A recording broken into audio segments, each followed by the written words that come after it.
believe in the power of connection.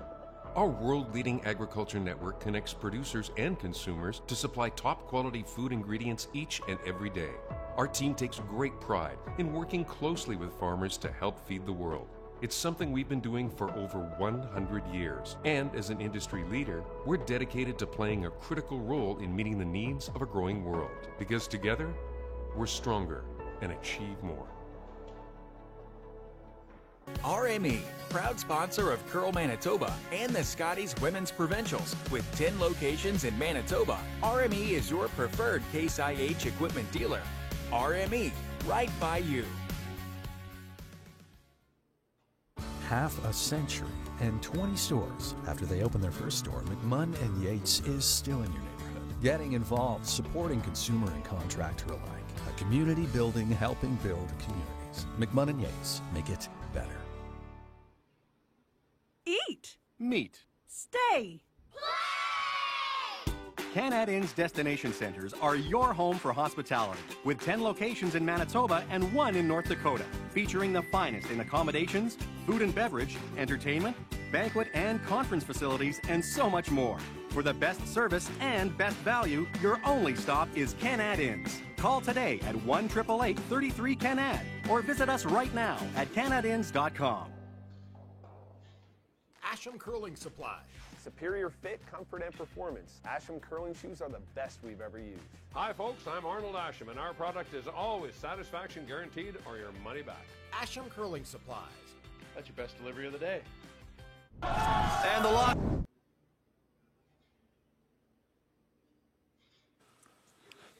Welcome to the Selkirk Curling Club. It is the semi-final game of the 2022 Viterra Curling Championship, the Manitoba Men's Curling Championship. We started out with 28 teams. We're down to 3 teams. Our game this morning features the young team from the Fort Rouge Curling Club, Ryan Weeb's team, who has compiled a record of 6 wins and a loss so far. They won 3 games in the preliminary round to qualify into the playoff round. They lost a game, then won 2 in that playoff round, and won again yesterday in the Page 2-2 game to sit with a record of 6-1. They play the team from the West St. Paul Curling Club, the 2019 Manitoba champions, skipped by Mike McEwen. They have a record of 4-1 so far. Only needed 2 games in the preliminary round. They won 2 games in the playoff round and lost last night's Page 1-1 game. I'm Resby Coots in the Selkirk Curling Club alongside Keith Johnston. And Keith, among other things, this game, Mike McEwen, although not a very old gentleman by most standards, is the elder statesman of the competition this week, and one of the good young teams. Should be a really good game. Good morning, Resby. Yes, Mike brings a lot of experience to Championship Sunday. He understands what it takes to win on this day. It'll be interesting to see how Mike approaches this, playing the younger Weeb team. You mentioned they survived 3 elimination games yesterday, and so they feel they're tested, they're ready. It should be a really good game. And one of the things we will indicate is that the Weeb team has beaten Jason Gunlickson twice in this competition, so he's not the least bit intimidated by the fact that he's playing the more experienced McEwen team, as I said, the 2019 champion. So we're into the second of lead stones. It's got to go around. Yeah, I got to go around. Yeah, we're back 12. Back 12 by itself. Weeb with a pair of red center guards. McEwen had gone to the top of the forefoot with the first rock, wanted to go around, has gone deep now. McEwen with a pair of stones in the rings, and the game is on right from lead stones here in the opening end. It is the Sunrise Morning Draw, brought to you by Sunrise Credit Union.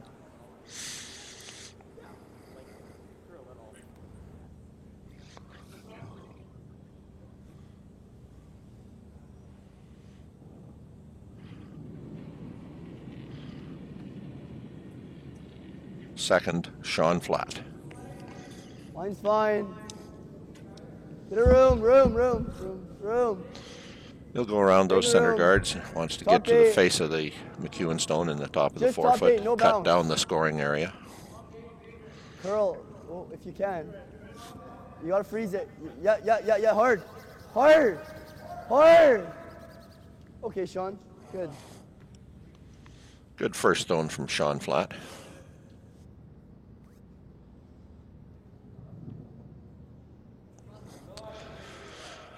We would have liked that one to curl over just a little bit, get a little tighter to the face, a little closer to that rock in the forefoot, but a good first shot from Sean Flatt.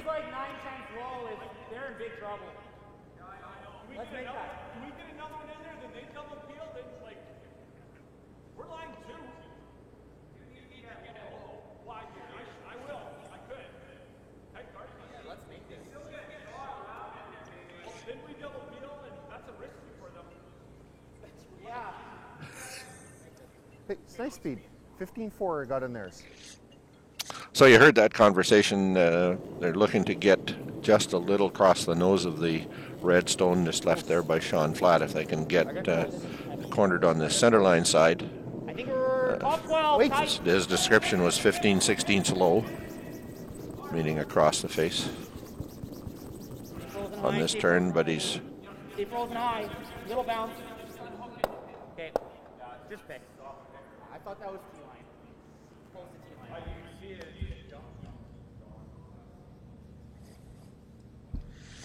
Try this. The thing is, if you're tight and you do this and you push it for second, it's okay. Try that though.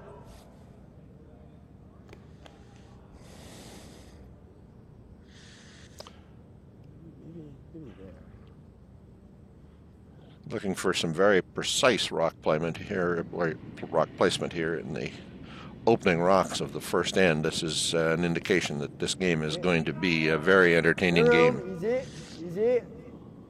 Line's good. Easy. Line's good. Close. Yep. Whoa, you're good. Whoa, whoa, whoa. No, it's going to be interesting to see how Team McEwen approach this game with all their experience. Would they try and get some rocks in play early? Great shot. Real good.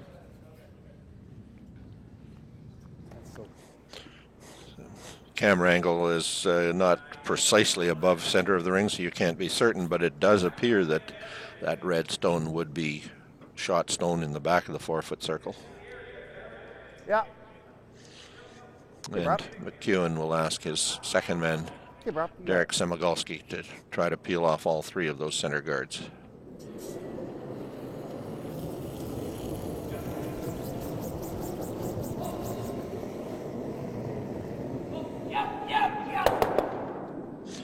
Does exactly that, pushes his own rock right into the 8-foot circle, cornered on, or pushes the weeb stone into the 8-foot circle. Not as good an outcome as Mike McEwen would have wanted with that. He can now hit and remove that yellow stone to lie 3 or 4. Over. I think with the last rock in the early end, Mike not wanting to get in too much trouble. Understood when it was time to open things up. You like still here? Okay, just normal. We'll make it clear from the outset that Keith and I will be cheering equally for both teams. We are both members of the Fort Rouge Curling Club, which is the home club to Ryan Weeb and his team. But Mike McEwen also a favorite among my Manitoba curlers. So no favorites here in the broadcast booth. Ty DeLello now with the hit. He removes that yellow rock from play, and good shot, Ty. Weeb with 4 rocks in the rings. Question mark as to how many he's lying, but at this point in the end, not that important. The shot stone is the Weeb stone. Like smooth. See Mike now having a look here. They think they could probably get 3 of the Weeb rocks. Get them moving. Yeah. Thin quarter. Okay.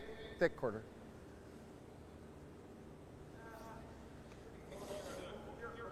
I'll probably get a little curl, I think.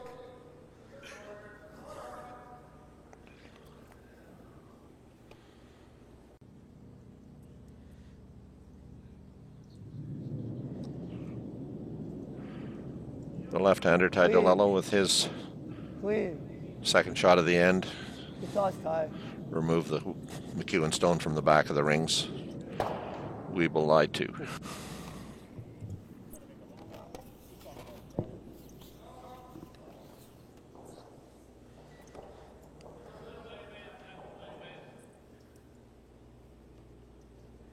Ryan would love, of course, nothing more here than to force the McEwen team to 1 here in the first.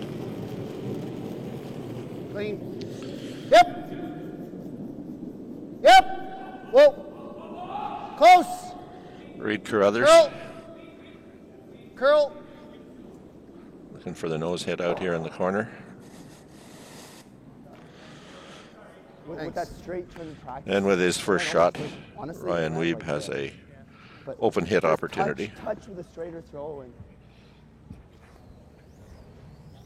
Nice to have that kind of open shot with your first rock of the game. If there happen to be any nerves, you don't have the issue of having to get past a guard or those sorts of things. yeah, his ran pretty much right up the stack. Not a lot of places to roll here that that would not leave Mike a chance at a double.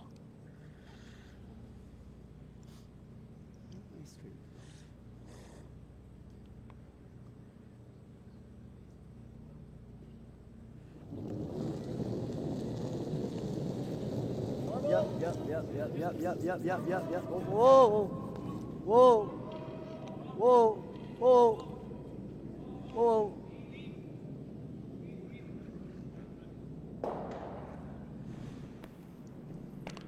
And as Keith has said, that nose hit does leave a pretty natural angle for a double kill.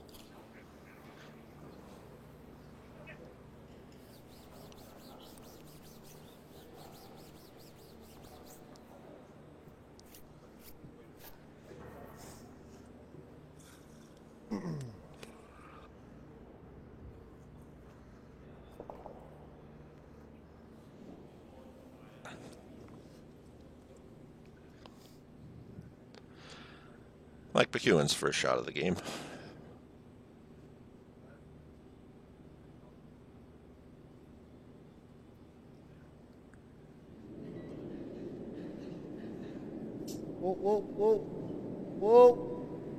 Whoa. Close. Yep. Whoa. That's the curl. A little bit of unanticipated curl. He didn't get the hit and roll they were looking for. And now a nose hit makes the double quite a bit more difficult. I think it's straight control with there is pretty good. Yeah, right out to the stick and it should be fine. Like just roll in a hair. I'm gonna throw straight control. Yeah. Because that last one almost floated, so if I was ever a hair out, it's gone. So I think a straight control holds the whole way. Doesn't want to roll very far, maybe touching the forefoot, but roll over, curl or over roll from that sets up the slash double rather than the angled double. Nose hit would just be fine here too, Resby. Clean. Don't think Mike would take on a double at that point. Easy. Whoa, curl. Ryan Weeb's final shot of this opening end does get the nose hit. Yeah, moving forward, I like that way better. It runs so much better in there. Let's go. Yeah. So facing a pair, Mike McEwen is forced to play a nose hit with his opening rock of the end.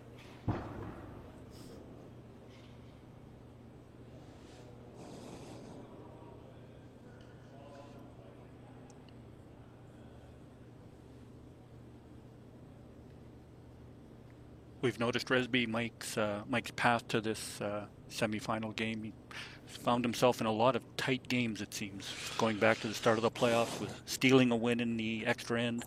Yesterday morning, of course, having to steal the 10th end in a tie game.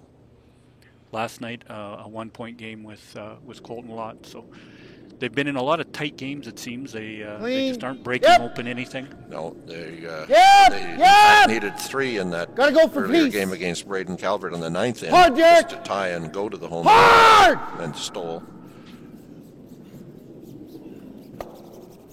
He does hit, in fact, leaves a pair for a steal of 2 on the opening end. steal of one on the opening end. We'll be back with the second end in just a moment.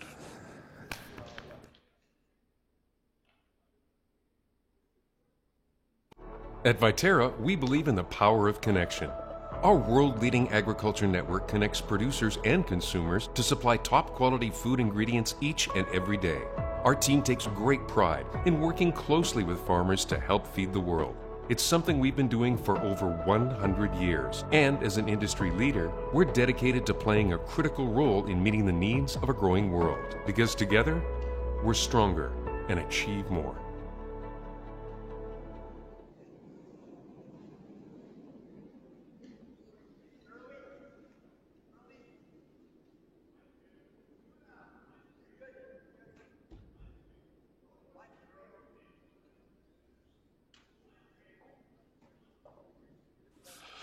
We're back in the Selkirk Curling Club, the Sunrise Morning Draw, brought to you by Sunrise Credit Union. And first end of the game may not always or even ever be the turning point of the game, but who knows, it may well be. Keith Johnson facing a pair.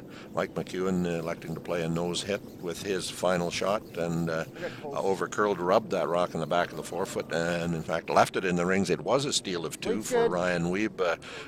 Huge break for the Wiebe team in terms of off scoreboard, obviously, but also in terms of confidence to force the play and get away with it. Terrific opening end there for the Wiebe team. Not sure what happened there with Mike. He wanted to play a little quieter weight, control weight, and they just saw the rock take off. Unfortunate error for sure. You're good. So with our opening rocks of this second end, we see Adam Flatt with center guard, Colin Hodgson with the corner guard.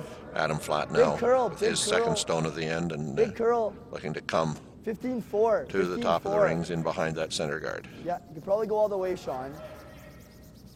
Yeah. And they do bring it full 8 foot, almost to the 4 foot circle, and near perfect behind the center guard. Mike McEwen will go to the face of it. Our sponsor is Sunrise Credit Union, building a brighter future together.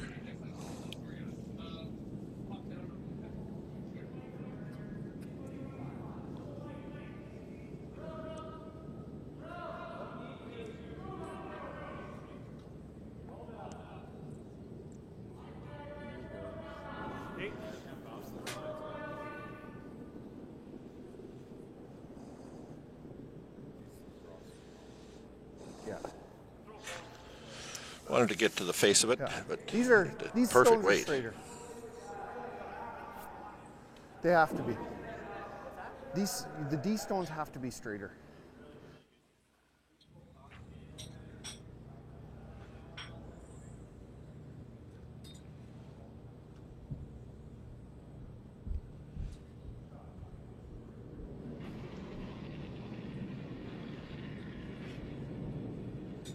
When Reed mentioned the D stones, teams have the opportunity to select rocks from other sheets to bring to this sheet for this game, and we're not sure which rocks they brought. Clearly, they brought some stones from sheet D. Gotta move.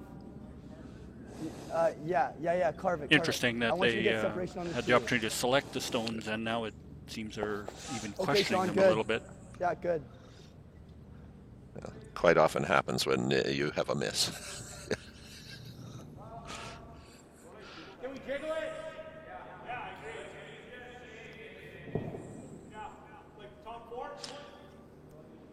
Teams of the McEwen caliber and experience curling across the country and around the world are completely comfortable with a lot of rocks in play.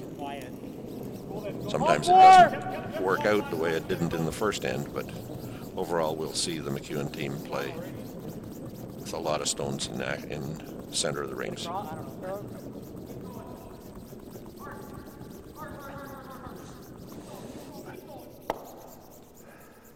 Semigalski again, as he did in the opening end, a little light and a little over curl with his opening stone. Seemed to just be fighting things a little bit here in the early going. We saw that yesterday morning as well. Yeah, you can roll out. Like, if you Team plant Gauthier it right kind here, it's pretty good. Got off to a slow start, and we're seeing that here from Mike. I don't hate it. Do you like that? Okay, let's do that.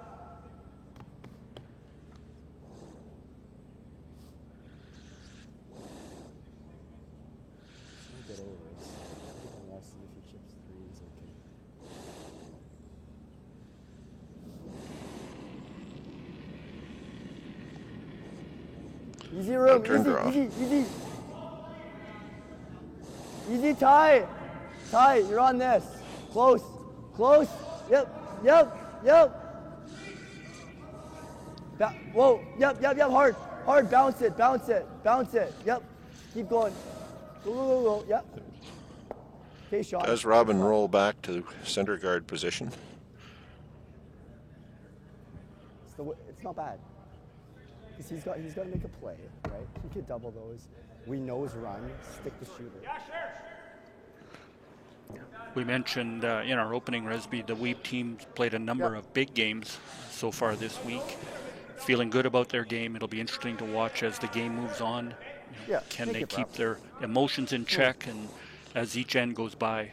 And Mike, of course, has seen every scenario and understands how to approach it. Interesting to watch the Weeb team as they go along. Yeah, they have 2 years ago in the previous Viterra Championship they reached the playoff round. This year they've made another step by making it through into the Page playoff round and advancing out of this semifinal. They've shown that they certainly have the ability, but as you say, it's a question of whether there's a point in time when the young team begins to feel the situation. Nose is pretty close. I just like firm. Should run straight here. That red Weebstone appears to have rolled out of the rings. And again, camera angle may or may not indicate whether or not it's a biter, but Ty DeLello will play the run on the yellow. Hard. Watch where the shooter goes. Yellow onto red onto yellow, but doesn't get the angle he wants. Ty. You're going to play like back line on this one. Like back 12?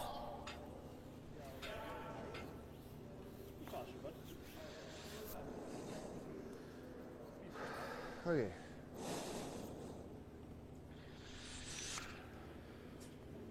Reed Carruthers in the hack for his first stone of this second end.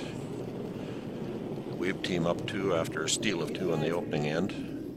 Carruthers will try to get across the face of the red stone in the top of the 8-foot. Clean. Roll to the center line. He wouldn't mind rubbing that yellow stone in the 8-foot across a bit to the center line on the way past. Curl. Get at least a nose. Back yellow. Tried to get across the face there and try and get both yellow rocks underneath that center guard. Didn't quite curl as much as they had hoped. But he's left his rock in a good position to be bumped onto that red rock in the 8-foot. Yeah. Weeb has to make a play on the rock in the 4-foot. I didn't pop it. Yeah. I figured that. What's that?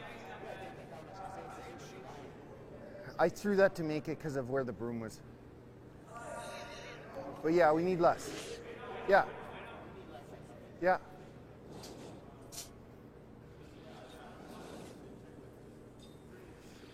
I knew I couldn't pop it.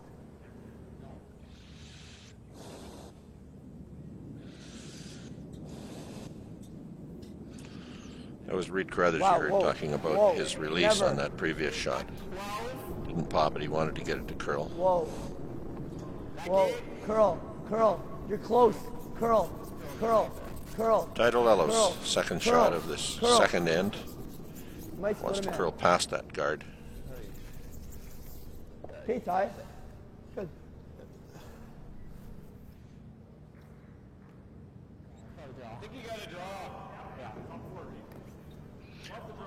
Reed's talking about popping that release. We see these teams play at that arena level and that arena ice, which of course our championship ice is here at Soccer Curling Club. Okay, so he's talking about trying to give it a little bit of a finish when he lets it go to try and hold off that curl. And if is that like a third? For those of us even at the club level, if you just let the rock come out of your hand, the tendency is for that curl to come quick. Less? And you never get the results you're looking for. So the difference, of course, being in the club level, it's often an accidental release rather than a deliberate one. These guys think very carefully about how they want to make that release to make the rock work the way they want it to. Club level, we get to go to our book of excuses. Yeah, sure. Exactly. Reed Carruthers with his second shot of this second end. Playing the draw. Whoa. Close, yep. Trying to get to the top of the 4-foot circle.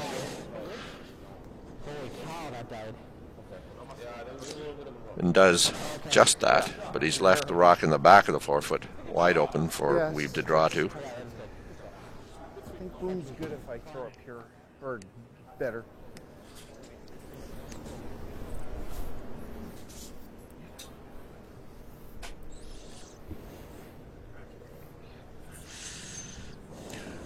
I think now they can make the draw.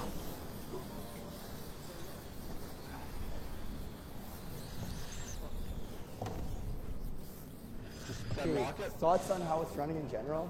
I think this is about normal. Yeah. Thoughts on how it's running in general? I think it's running fine now. Everything not look like it's slowing down. I think it's running fine though. Like they didn't.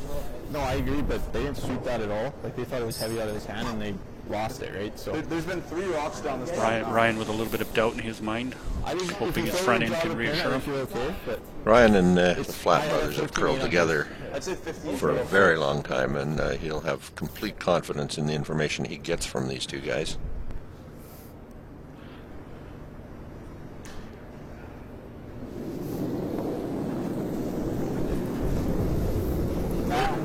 Back 12. Back 8. Over. Yeah. Got lots here. Back 4. Yep. Oh. Whoa. Whoa. Whoa. A little more bump on that rock than he wanted. He wanted the more pure freeze, but still a pretty fine shot. The yellow. It's close, isn't it? Really close. I think it does work.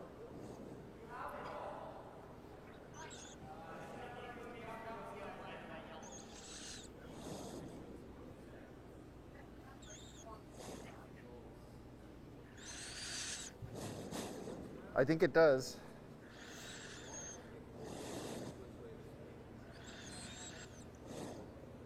You just have to get to dead nose, I think, right?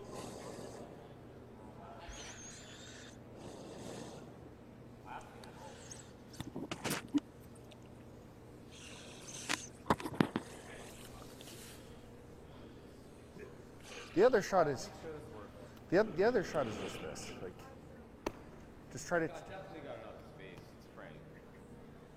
Yeah.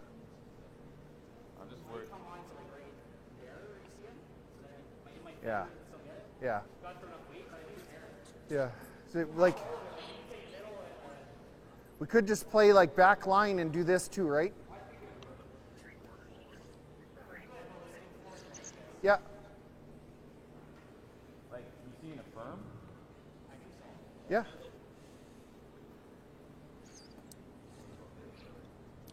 Okay.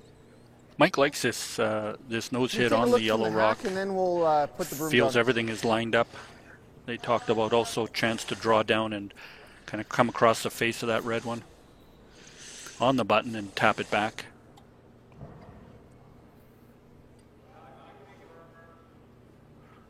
So he's looking at an in-turn. Hey, where do you want to see? There's a in-turn hit. He's got to hit everything he can see of that yellow rock.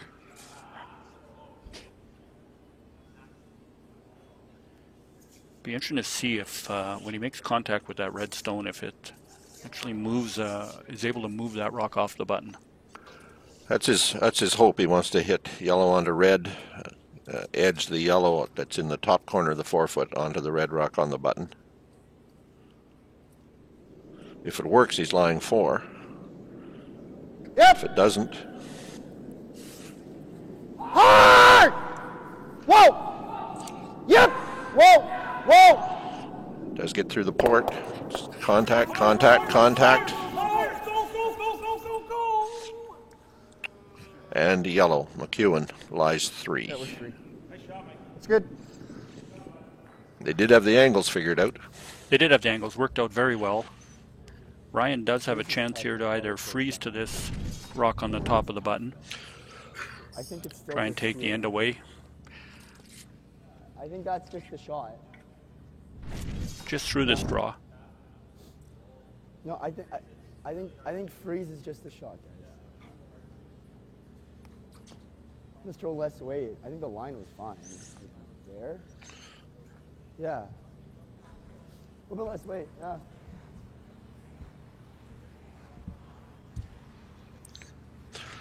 A lot of confidence in this call. Playing the freeze, facing 3. He just threw it. He should have a good feel for the draw weight now. I think they're acknowledging that part of the issue is that if they were playing a hit and roll or a rub and roll, they have to roll almost to be second shot in order not to be lined up for a double yellow raise. So that would be part of the thinking.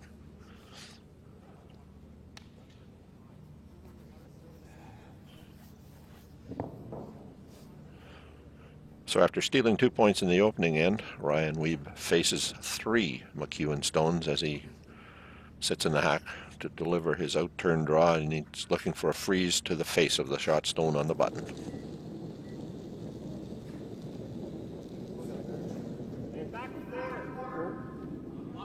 Whoa, whoa, running, running, whoa, whoa.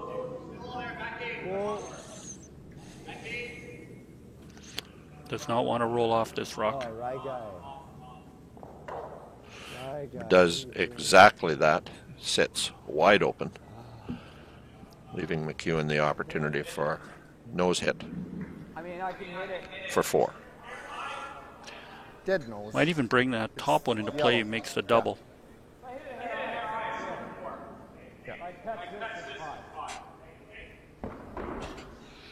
You heard Mike there. Have a chance to make the double. Yep. They see 5 points. Top rock in the top 12 foot. Yeah.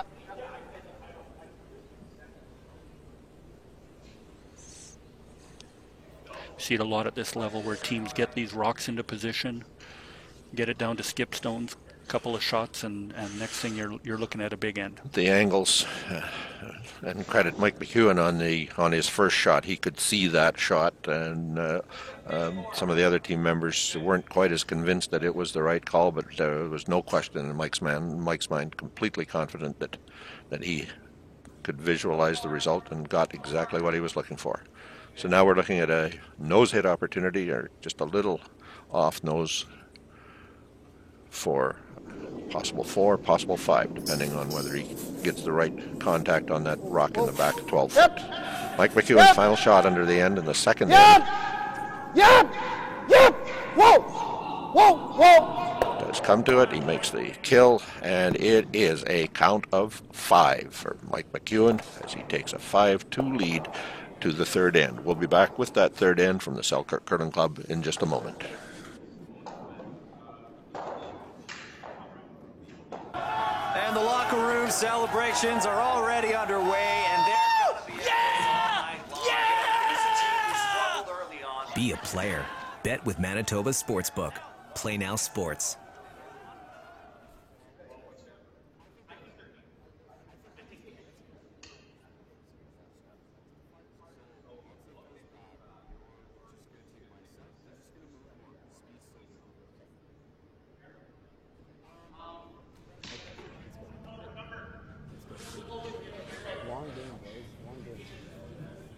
Well, the Wiebe team gets together. They have to regroup now after giving up a 5. Stole 2 in the opening end, but give up 5.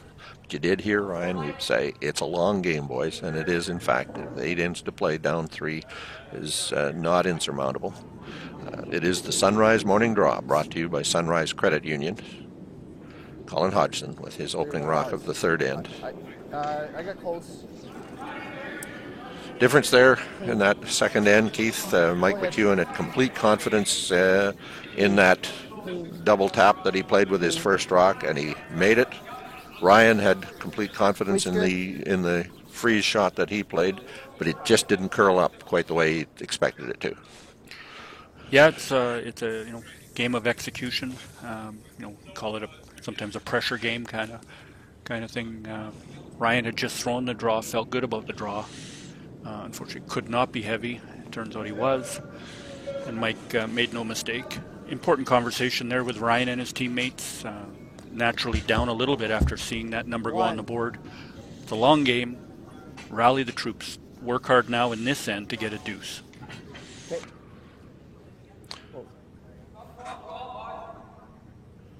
So the first rock, McEwen to the center. First rock, Weeb to the wings. Yeah, Colin Hodgson with his second. Weight's good. Okay, he added B. Okay, weight's good. Probably max weight. No, weight's good. Weight's perfect. Clean. Weight's perfect. Yep.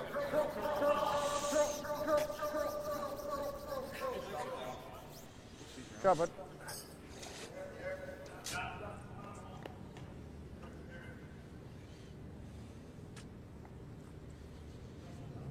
Adam Flat, second stone.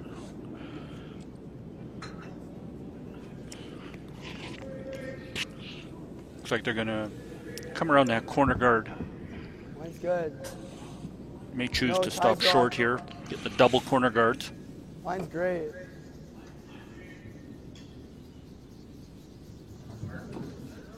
Want as much separation as possible here.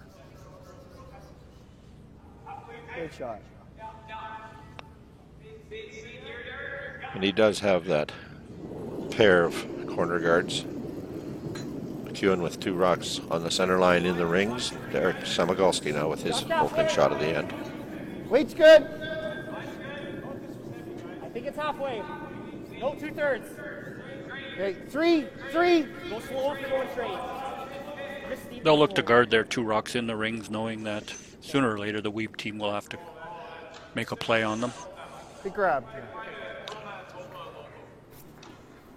Well, you heard him say it grabbed, it did over curl. He wanted it on the center line. He wanted it closer to the rings on the center line, as a matter of fact. So leaves the rock in the 12-foot open, accessible. For second, Sean Back Flat. line. You rub the guard, it's okay.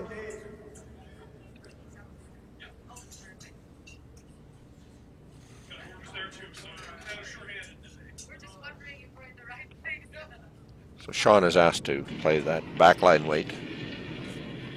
Move the Yellowstones, push one at least back into the back of the rings. You won't want to remove it from play at this stage. Hard. Guards in front, rocks behind for backing. Both the Weeb team's friend now. Hard. And as you heard Skipper say, if you rub the guard, it's okay. Okay being the explanation for another corner guard.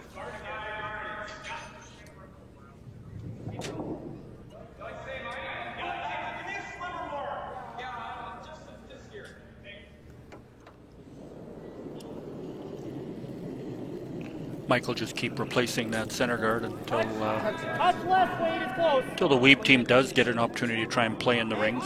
Line, this is curling. Weight's good. Weight's great. Slow and Steve. Slight, I got. I don't think it matters. I got.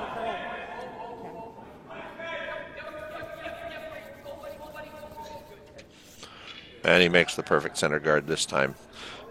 We hear in this McEwen team, this is the first time, Keith, that you and I have had the opportunity to commentate on a McEwen team game, and the level of communication from the sweepers to the skip is significantly more than we have heard with most of the other teams. We've heard good communication, not saying that, but there is just constant communication, and that, of course, is an indication of the experience these guys have had playing at this very high level.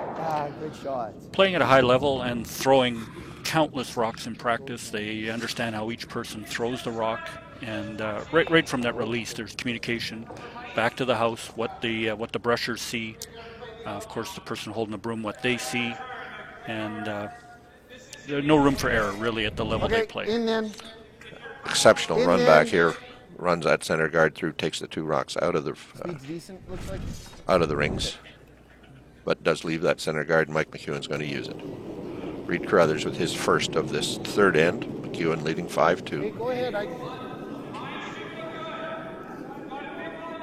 Wait. Okay, line's good. Go ahead, just go. Mike understands the way the game's played now with, Come on, with boys, the 5-rock rule and the opportunity to generate offense every end. Going to keep playing here even though it's a 3-point lead. Good sweep. Brings it to the top of the rings. Maybe biting, maybe not.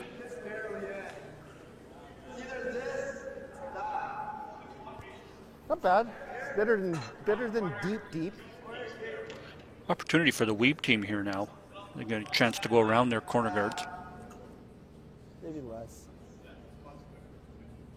Just gonna go straight. Yeah, Mike McEwen didn't want that that rock too deep in the rings, but certainly wanted it to the 8-foot at least to reduce the size of the scoring area. Line. Okay, no, you're good. This is Ty DeLello's first shot of the end. Yep. No, you're good. Whoa. Going to the corner behind those guards. You're good. Whoa, doesn't need to curl. Maybe a little bit. Whoa. Yeah, a little bit. Yeah. Great shot, Ty. And to the tee line behind the corners. That rock is fully buried. Michael, look at just a quiet weight, even freeze to that rock. For the Weeb team, mission accomplished. They're now out playing behind the corner guards. And definitely a chance to set up too. Hide close.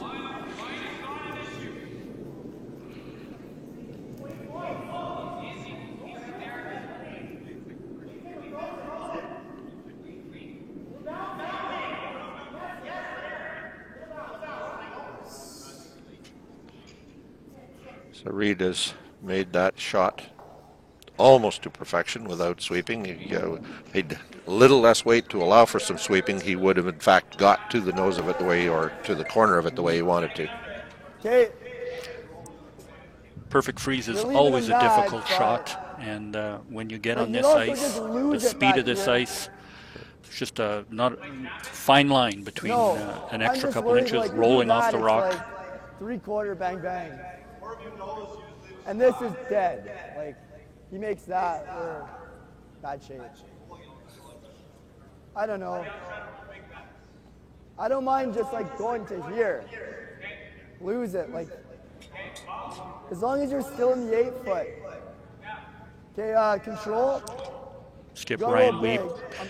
A lot of respect to the McEwen team and their ability to run rocks in from anywhere.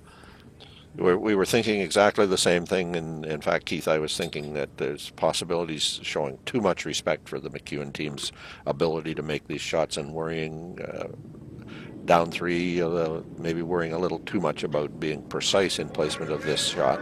Clean. Yep.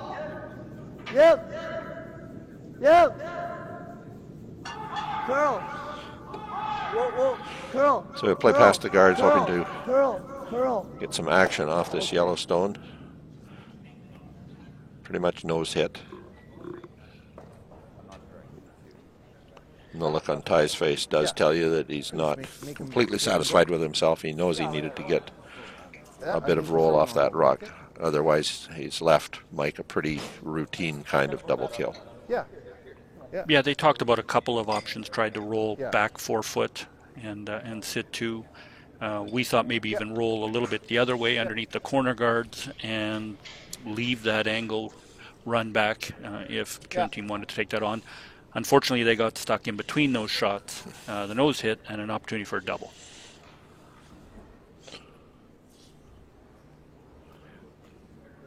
Mike McEwen's first shot of the third end.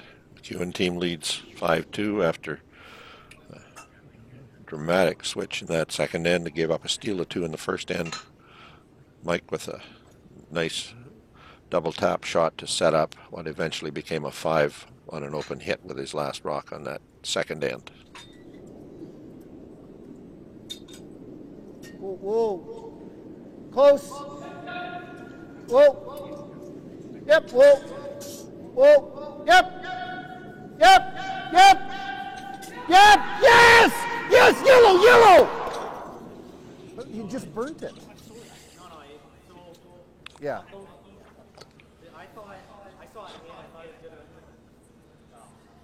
He slowed it from rolling. So. Okay. Okay. Yeah. Well, a little conversation there. Something happened. End result. Ryan Wiebe says it's fine where it is. I think they made contact with the thrown stone after they had hit the Wiebe rock. So if anything, slowed it down rather than it didn't roll quite as far as it might have otherwise. Really not moving. But the McEwen stone came up just a little more than expected. Didn't get quite the contact on the second red stone, otherwise would have had the double kill.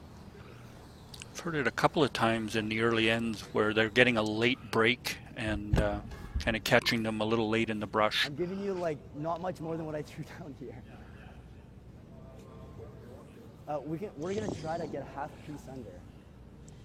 There's not really a good spot to roll it out wide. At least if we can half tuck it, it makes it hard. So you heard Ryan Wiebe saying if he can half tuck it, it makes it a challenging next shot for Mike McEwen. Be a huge success story if the Wiebe team can come back with 2 after giving up that 5 in the second end. Yep. Whoa, whoa, whoa. Good shot here, could still bring 3 into play. Straight, whoa. Whoa, curl, curl, curl, curl.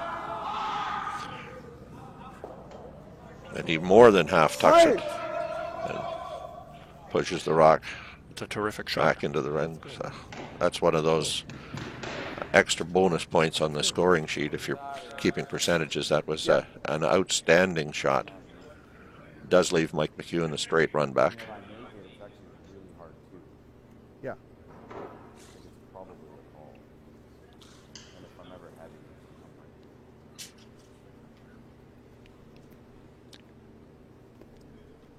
Very good bounce back end by the Wiebe team so far. Chance to score multiple points. And McEwen, rather than play the run through, says, I will make a draw. I'll make a draw to the button behind these 2 rocks. And as you heard him say, if I make it, it's a really hard 2.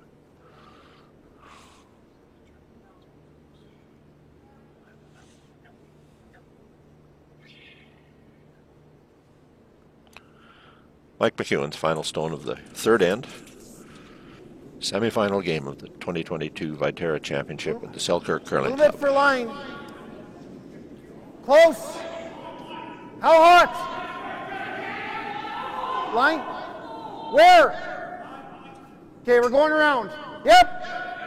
Yep. Yep. Yep. Hard. Hard. Hard. Hard. Hard. Keep going. But he comes up and does rub that red stone in the front of the 4-foot circle, leaving Ryan Wiebe. I won't suggest a routine shot, but because it is partially buried at the back of the 4-foot. Yeah. Not too much weight here. It runs really good. We could have held that. I'll remind you there is a high center guard as well. They can probably see maybe a half a rock.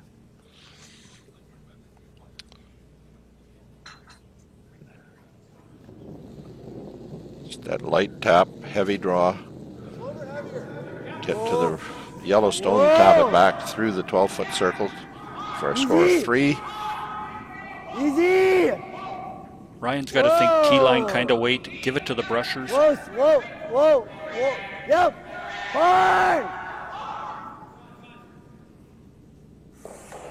And does make that exceptional shot to count 3. And so after giving up 5 in the second end, the Wiebe team from the Fort Rouge has come back with 3 to tie 5-all after 3. We'll be back with the 4th end from Selkirk in just a moment. Wow, not? Just watch, why not? Keep scrolling, I slide, why not? As a broadcaster and Hall of Fame football player, I'm constantly in the lab of life. For 15 years, my friends at Knott Auto Corp have been pioneers as well. Why not? Introducing Winnipeg Car Lab, custom car wraps, graphics, and auto services. Winnipeg, why not get in the lab?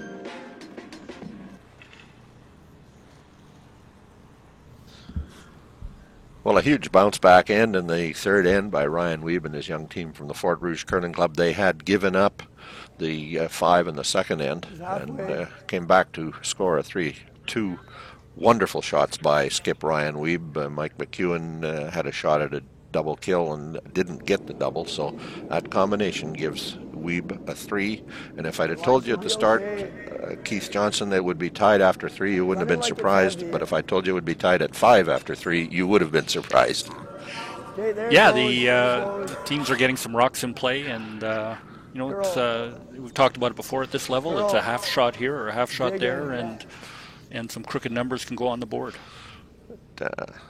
You can tell how important that team meeting was that Ryan Wiebe and his team had at the end of the second end. They'd given up that 5. They got together. They just talked about it, and they reminded each other, it is a long game. We can catch back up with 3. I don't think they even would have guessed they would get 3 in the next end to bring it back. They'd have been real happy with it. 2 would have been a success. So the center guard goes up by lead Adam Flatt. Colin Hodgson goes around it, looking to be in the 8-foot bite, top 4-foot.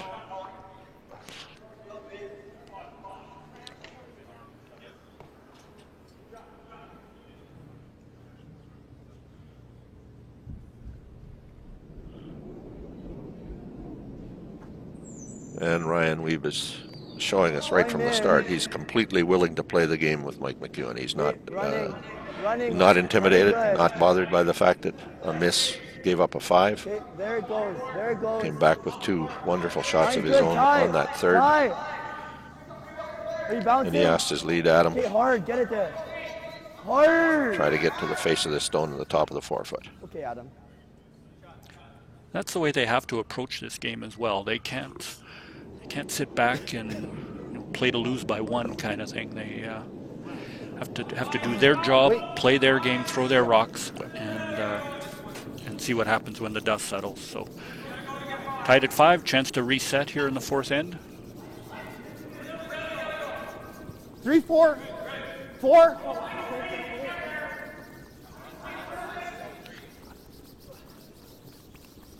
Colin Hodgson with his second. Just short of the rings, biting the top of the 12-foot circle.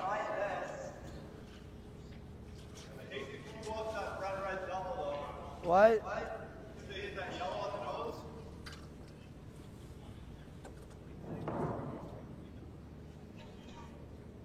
I think just here for now.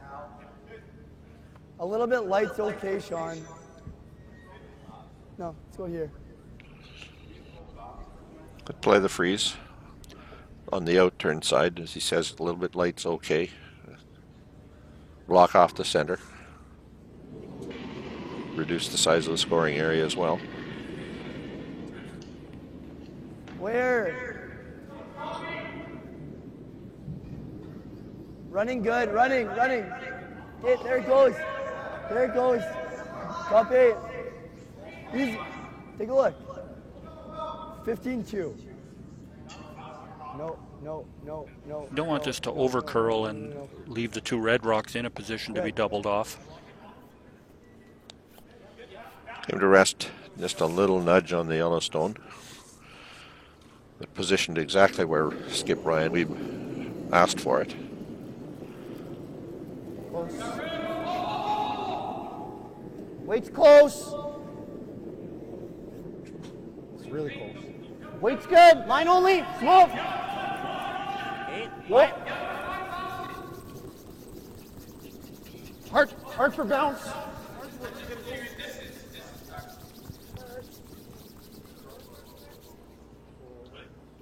Shot. See. Or a hair low might like do this and You might clip the one, which is good. Nose. Dead nose. The miss is on this side though. Looking to run through that center guard now.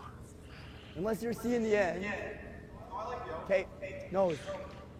I think they see the possibility of red onto yellow onto red, taking the yellow off the button.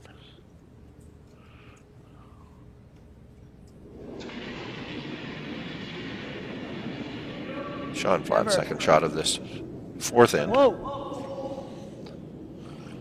Come on. Okay. Exactly like that. It's fine. Angles are actually kind of good. Not a bad shot.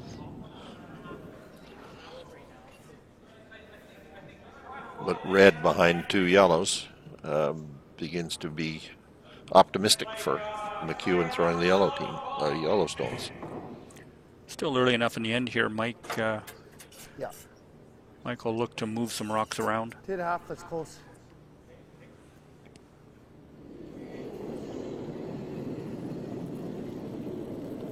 Pound hard? Pound hard! You should be close. Yep. We're going to come off that red guard and roll into the rings. Yep.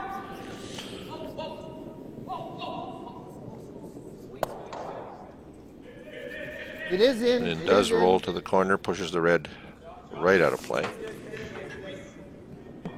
Shot. And Ryan will look at playing a hit and roll to the center, maybe double kill.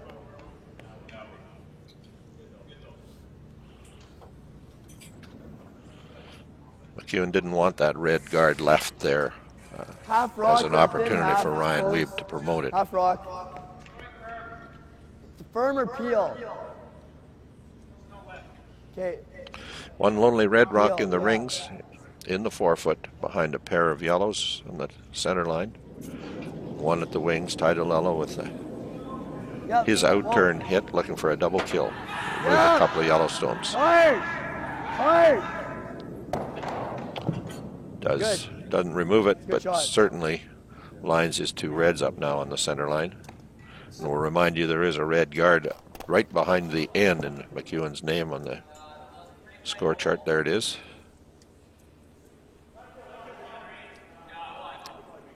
If he'd have got just a little bit less of that rock that he hit, he would have had the double kill. I think so. Looks like there's a hole there that they could throw something quiet. Don't even have to make the double. Now they're going to settle on, they talked about maybe even hitting their own on an angle. Sounds like they settled on coming through the hole. Bumper weight. Yep. Reed Carruthers in turn. Yep. His first shot of this fourth end. Yep. Looks as if he's over curling to the guard, however. Whoa.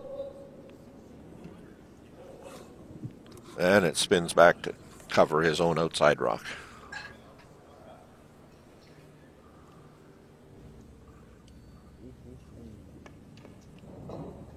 He makes this and sits two.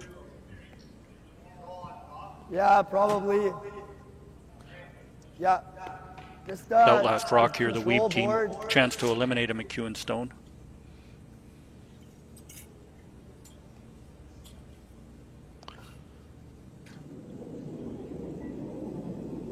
Almost to the nose, just a little high side off nose, and he'll roll to line 3 rock red stones up the center line. Yep.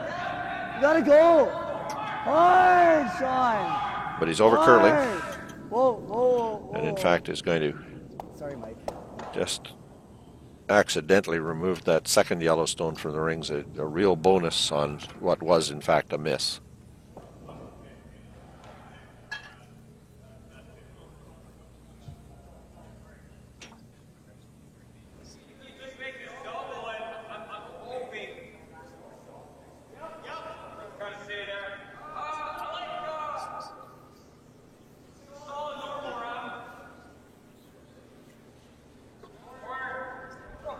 Firm.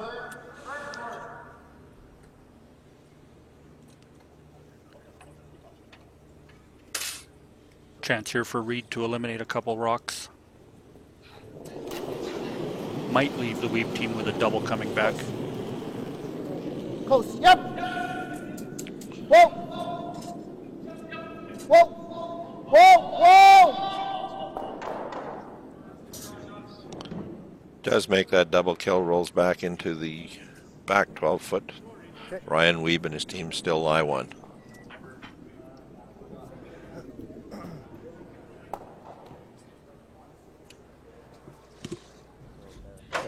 A little bit firmer than what I was throwing there. Just. Yeah, honestly, I think I can take here and we'll be fine.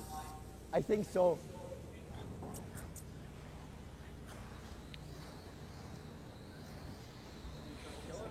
Yeah, kill it. I'm gonna throw like 5 feet more than I was throwing here. Just it's curling a bit much here, so I'm gonna be full to the brim here. It's really curling. I want an inch more. Thanks.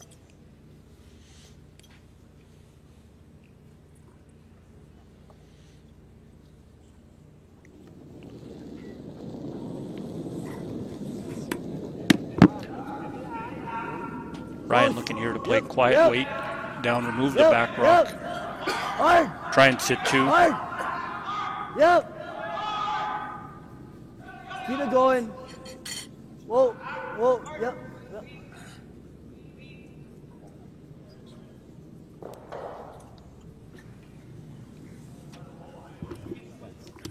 See here they sit two. Be a difficult double for McEwen to try and stick his shooter.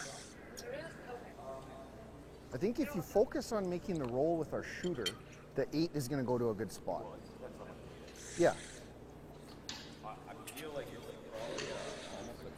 Yeah, I like control.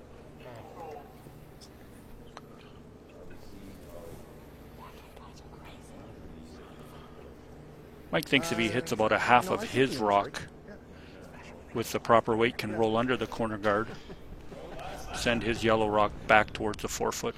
So he's looking at being first and third shot after this, Weeb being second in the back of the rings. Thick half.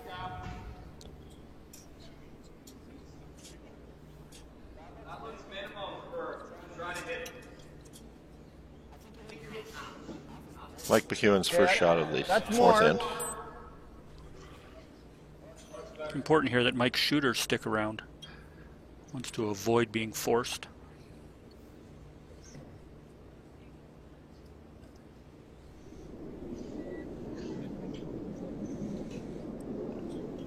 Whoa, whoa, whoa, whoa. Close, line, whoa, whoa, whoa, whoa, whoa, whoa. Looking to hit high side, yellow under red, roll into the 4-foot, rolls behind that corner guard, and exactly the way Reed and Mike charted it out there. Their own stone coming off the red did roll into the 4-foot. Touch thicker. Yeah, no. We can throw hack high. You can see the McEwen stone there in the 4-foot Hack with center line. with the Weeb rock behind it. Just a shade more weight. Okay. Ryan has to be cautious with this takeout. Important now that they stick around. He's willing to and wants to be lying to, forcing Mike McEwen to throw his last rock facing to. A force of 1 here would be a completely successful rebound from that devastating or potentially devastating 5-ender in the second end.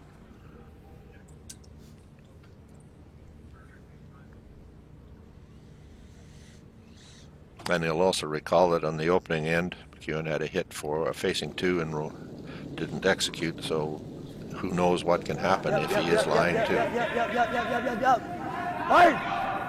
Hard! Hard! Hard! Hard! Hard! Hard, Sean! Panic sweep though, as he over curls. Does push it back through and roll fully buried. Mike McEwen faces 2 with his last rock here on the 4th end. Wasn't necessarily happy with the throw, but got the result that they needed.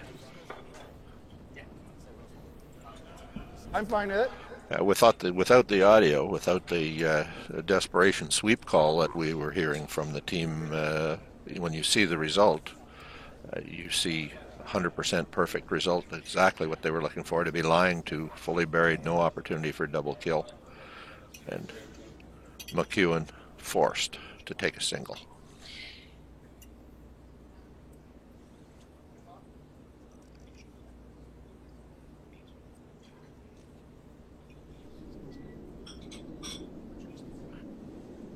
Saw Mike in the first end with a similar shot. Clean. Clean. Rock over curled. Yep. Yep. Yep. Gotta go. Yep. Yep. Yep. Good. Good. Good sweep. This time, to the nose of it. Single yellow. Mike McEwen takes a single point on the 4th end. A 6-5 lead over Ryan Wiebe. After 4, we'll be back with the 5th end in just a moment. You grow up in a small town, and in this part of the world, you basically learn how to curl real young. Kids and even adults, they didn't have a place to go because so many facilities were closed. So people started gravitating to our rink and coming out and skating, curling. It became a place to come every weekend for so many families. You would see upwards of 70 people coming and going, on a given Saturday or Sunday. I think it means a huge amount to so many people. It's an opportunity for friends, family, everybody to get together, have some fun.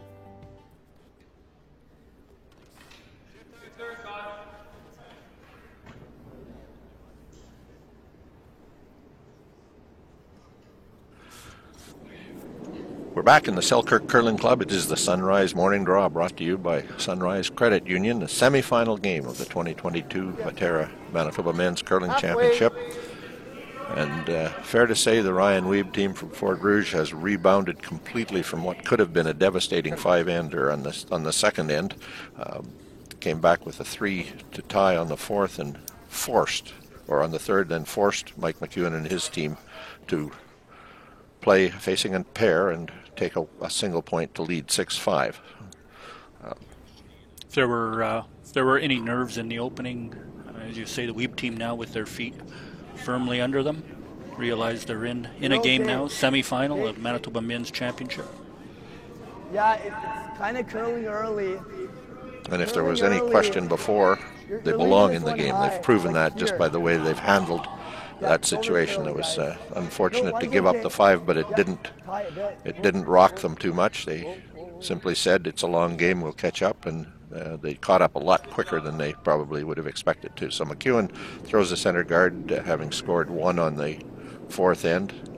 Colin Hodgson center guard, and Ryan Wiebe goes behind it. Whoa right now. Hodgson follow. It's trying.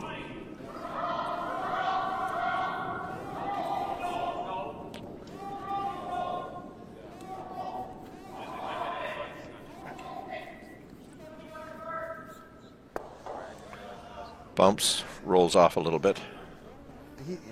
He agrees with you, but he was too late to do it. He apologized. Okay. Hack.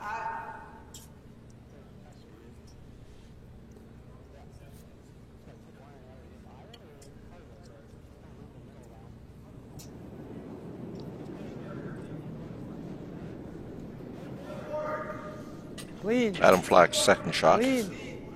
Yep. We'll remove that Hodgson stone from play. Sean. Good toss. We're just bored.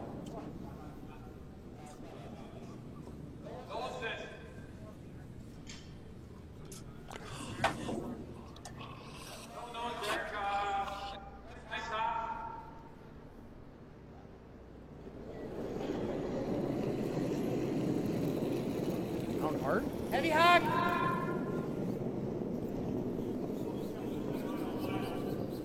Almost bump.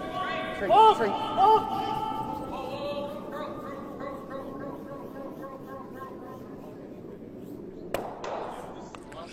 Derek Samagalski removes that Adam Flatstone from play.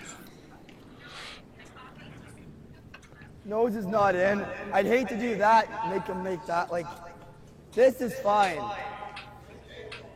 Control. I mean, that's the best. Okay, like kind of Christmas tree is probably the best spot. Board. Adams ran pretty straight up. You hear the conversation there, like to roll, create that Christmas tree effect. Could also roll right over the open side. Just clean Adam. Whoa. Whoa, whoa. Whoa, whoa. Yeah, tie. Whoa, whoa. Yeah, well, yeah, tie. Sean Flatstone makes the contact that Ryan Reed was looking for, rolls to bite. The red stone on the other side of the rings is open, almost completely open. Yeah.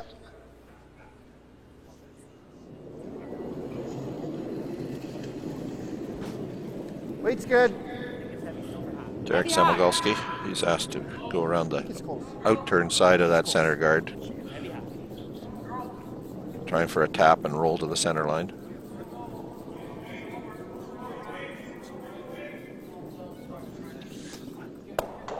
Come to the nose of it. Didn't get the curl there. We've seen that throughout the week. Teams kind of get caught sometimes with that positive weight.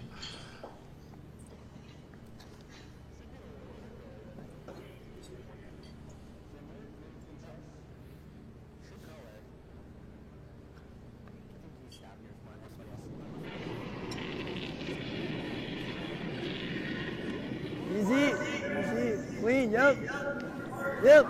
You gotta go tie. Hard. This is Sean Flat's second stone. You gotta keep going. He's going to curl up to bump that corner guard. Get out of there. Need this to roll through. Okay. And it does. It's weird. Like my back liners there ran straight up.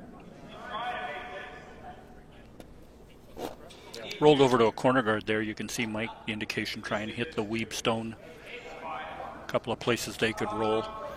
Yeah. Guard their stone, or perhaps roll under, partially under that corner guard. At this stage of the end, Mike McEwen would be completely content with forcing Weeb now to take a single point. So he'll try to take advantage of that corner guard. Easy early. Get his second rock in play buried. Whoa. Whoa! Curl. Keep going. Keep going. Any roll. Hard. Doesn't get the roll he's looking for, and that yellow rock in the rings is edge on edge with the guard in front, maybe a little better than that, perhaps wide open. Chance now for a control weight hit. Try and roll under that corner guard.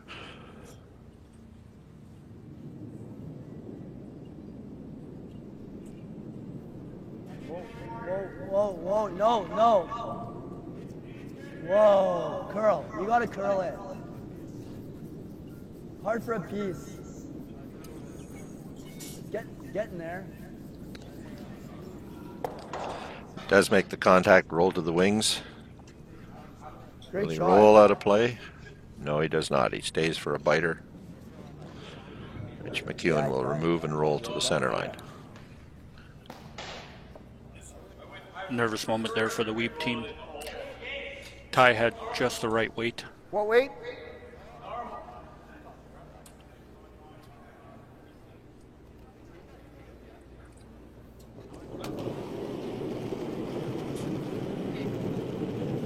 Close. Whoa. Reed Carruthers, last stone of this fifth end.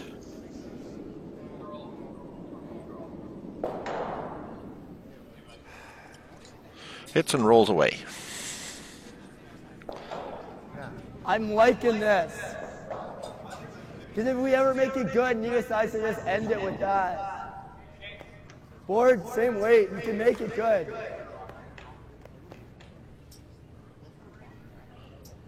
So Ryan Wiebe hoping to accomplish two things at the same time, remove that Yellowstone that he's got a lot of respect for Mike McEwen. He knows that Mike would try to use that by removing it and rolling behind the corner guard. You gotta go. But still set up the score. Easy. Whoa, whoa, whoa. Curl. Whoa, straight, straight, straight, straight, straight. Go, go, go, go, go. Okay, good shot. Fortunately left that a little too long. Mike's going to take advantage now and try and sneak one around, I think. Good shot. Sorry. Yeah.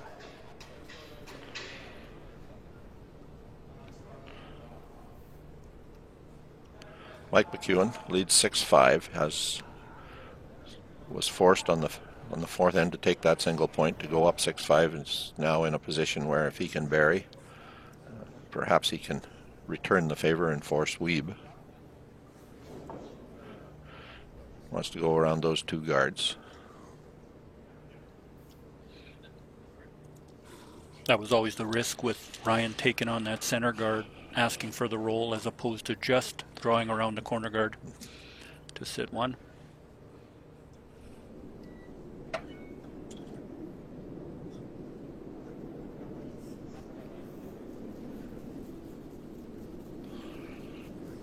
Mike McEwen's first stone of the fifth. Yeah, go ahead. Go ahead. Line. Okay, line's good. Okay, curl and go then. Curl and go, try to tuck at least half. Yep, yep. Okay, good sweep. Good sweep.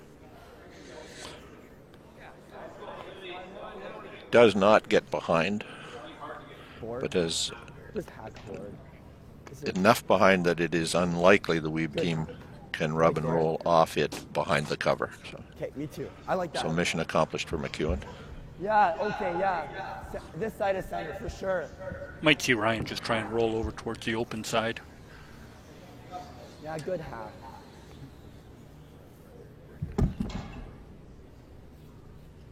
Try to bring a blank into play in what has been a remarkably high-scoring game for the first half.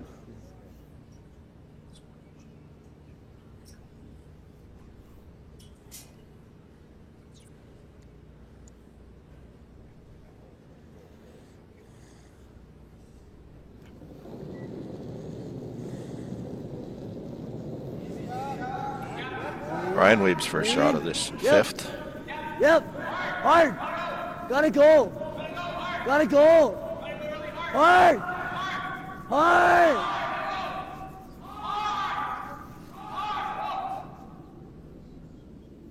And once again, he gets by. That line and weight seem to be tricking him a little bit in this last couple of ends. Yeah, that's where I was a little positive. He's left the opportunity to hit and roll behind the cover for the force. So, yeah, I think if you're going to roll there, ideally they would roll over to the other side of the 4-foot. Make this shot a lot more difficult. Michael looked to come across the face of that red stone. Try and get even partially tucked under that corner guard.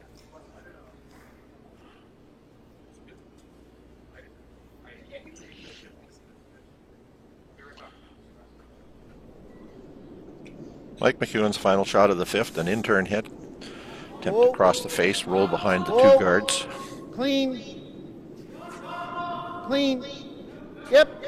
Yep. Yep. Yep. Yep. Yep. Yep. Whoa, no roll. No roll. Whoa, whoa, whoa, whoa. Whoa, whoa. When he said no roll, what he meant was no more roll than we're going to get naturally. So no need for sweep, and it does force Ryan Wiebe to go to the hack with his final stone on the fifth end, needing to draw to the 8-foot circle for a single point. So McEwen has forced the Wiebe team to take a single for a tie after 5 completed ends. And I could have slipped that a lot earlier. I was super patient.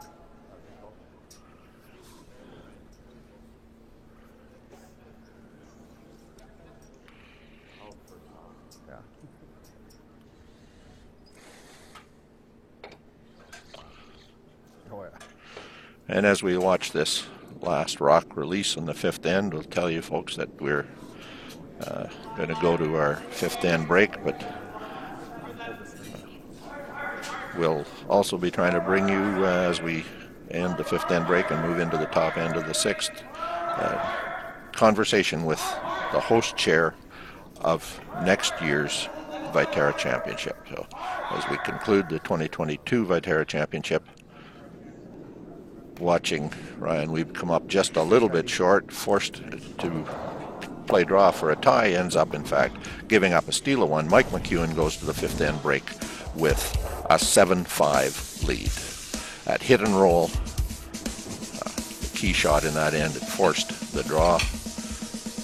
Wiebe didn't make it, and it is 7-5. We'll be back with that conversation with our 2023 host chair in a couple of moments. At Viterra, we believe in the power of connection. Our world-leading agriculture network connects producers and consumers to supply top-quality food ingredients each and every day. Our team takes great pride in working closely with farmers to help feed the world.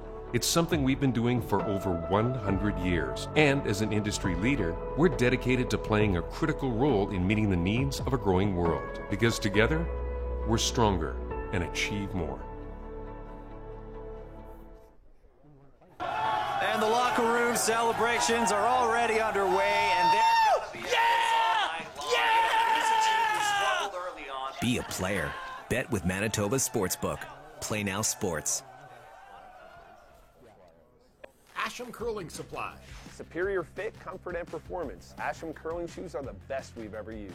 Hi folks, I'm Arnold Asham, and our product is always satisfaction guaranteed or your money back. Asham Curling Supplies. That's your best delivery of the day. Eat. Meet. Stay. Canad Inn's destination centers are your home for hospitality, with 10 locations in Manitoba and 1 in North Dakota, featuring the finest in accommodations, food and beverage, entertainment, banquet and conference facilities, and so much more. For the best service and best value, your only stop is Canad Inns. Call today at 1-888-33-CANAD or visit us right now at canadinns.com. Half a century and 20 stores after they opened their first store, McMunn & Yates is still in your neighborhood. Getting involved, supporting consumer and contractor alike. A community building, helping build communities. McMunn & Yates, make it better.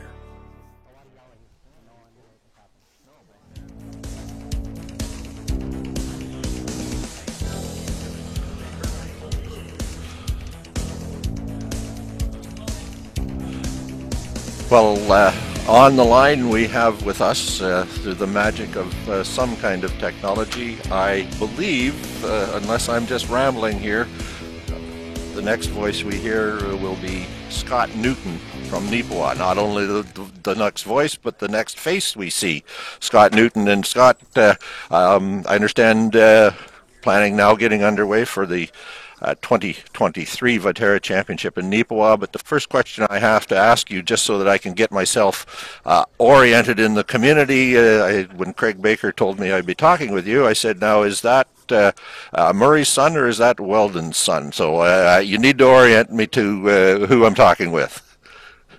So yes, I'm Murray's son. Okay, so I know last time around when we had an event in Neepawa that Murray was very much involved, as he had been for a good long while. So we're kind of talking about the generational handoff on the volunteer side, aren't we?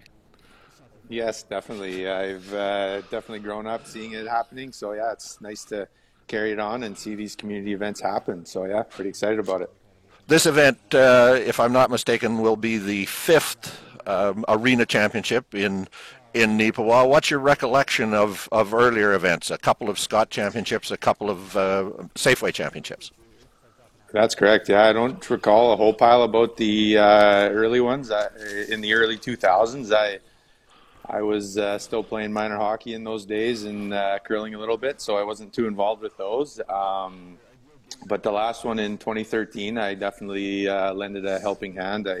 I had just moved back to the farm. So yeah, it's those type of events are a lot of fun with when you get the community together and can run a nice little beer gardens. Yeah, it's lots of fun with when they're going on. My guess at that time you would have been more labor than management in that last event.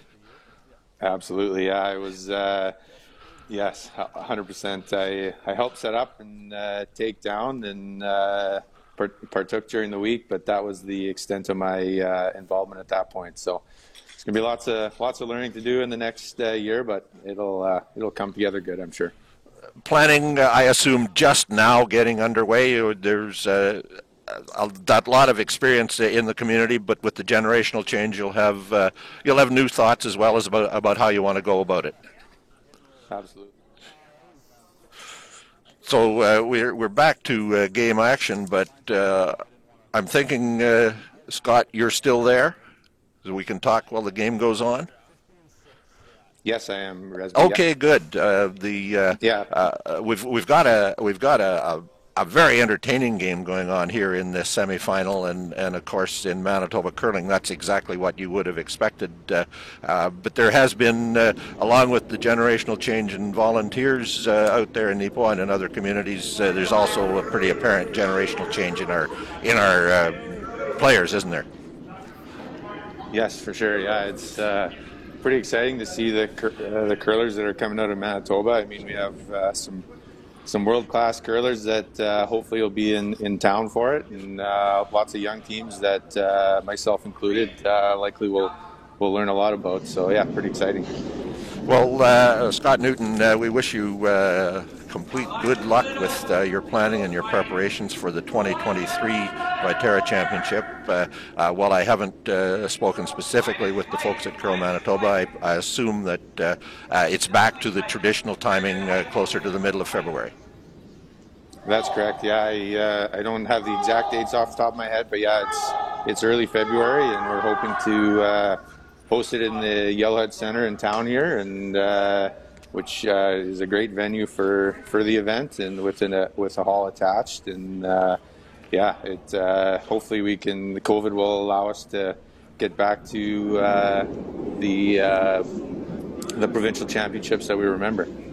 Well, that obviously an important wish, not just for our curling community, but for the entire community, the province, the country, and the entire world to get past that entire pandemic situation. Scott Newton from Neepawa will chair the 2023 Viterra Championship in that community. Next year, the 5th Arena Championship in Neepawa. Thanks very much, Scott, for joining us for this few minutes today, and we wish you all good luck.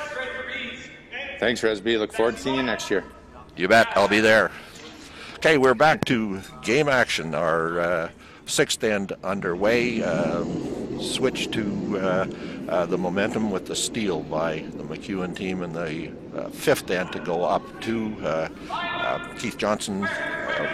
Routine opening to this end. So far, routine McEwen team with the steal in the 5th end, continuing to put pressure on center guard, rocking the top forefoot. Weeb team with the corner guard and tried to draw around the corner guard. They were a little deep. McEwen team trying to come down and freeze to it. Unfortunate end to the 5th end. Ryan with a chance to draw to tie this game up at the 5th end break. Unfortunately, right out of his hand, felt it's a little bit light. Sweepers carried it all the way.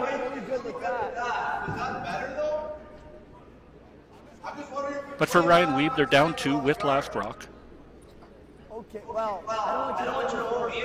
Chance again here to try and generate 2 points, get this game back to even.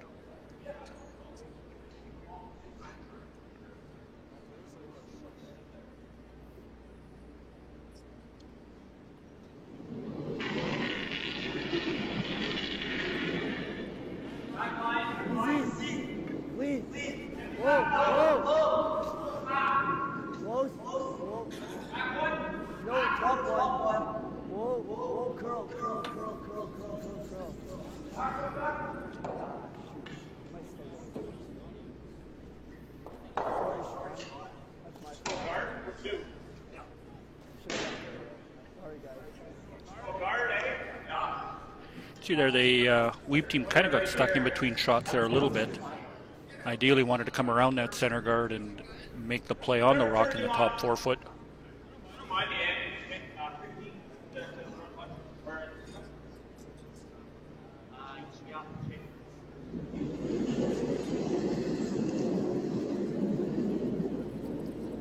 Easy on the line.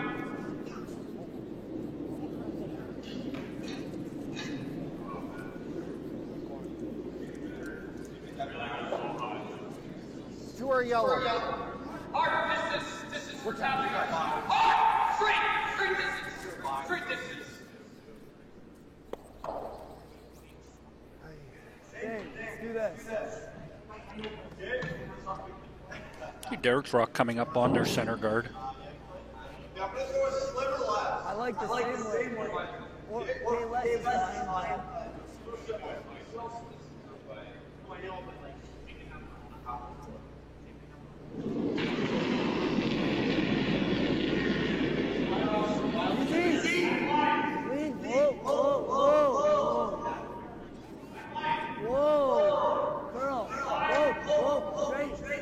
Asking second Sean Flat to now try and make a play on that rock in the 4 foot.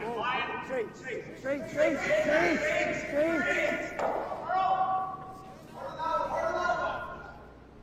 Great shot. Real good. Well thrown rock there by Sean Flat. I thought it was going to come up and it ran. I thought quarter rock was the same shot. They killed the center. It would have been great.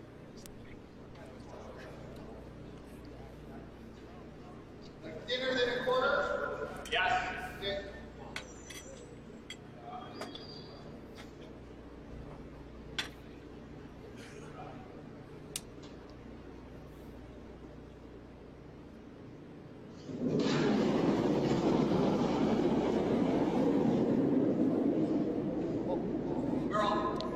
Mike asking Reed here now to try and eliminate the one Weeb Stone.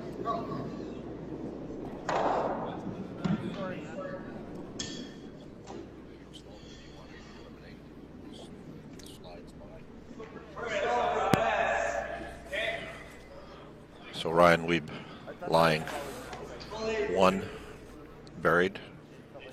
Carruthers slid by. Did remove 1 Weeb Stone, but not the one he was trying to remove. Reed maybe with just a little more weight than maybe Mike was anticipating with that broom.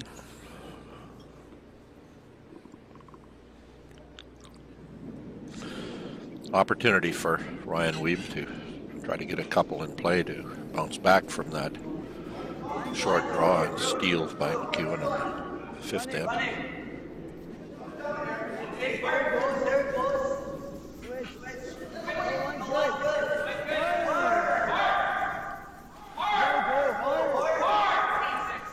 Got to have this rock in the rings, even if not second shot.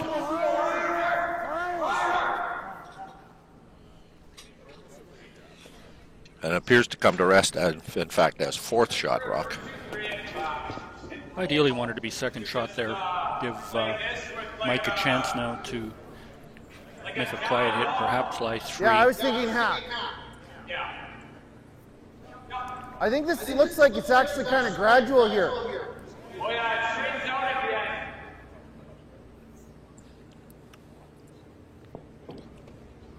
A little more ice, considerably less weight called for than Reed threw on his previous. Close.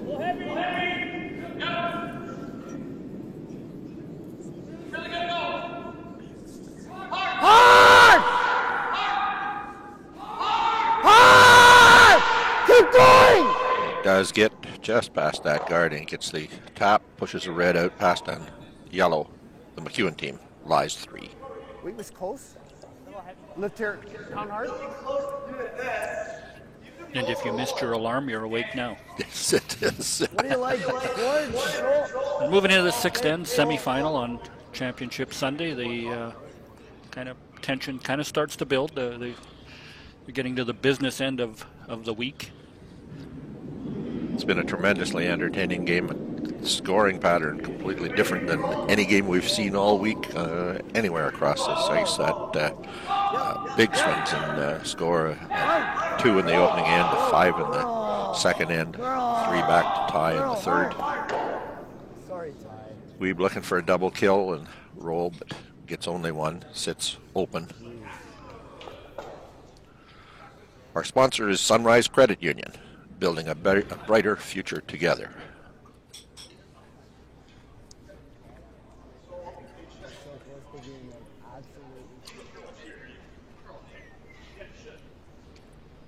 Opportunity here for Team McEwen to play a hit, a bit of a roll partially to the center line at least, and he should be able to push it past that rock in the back of the 12-foot.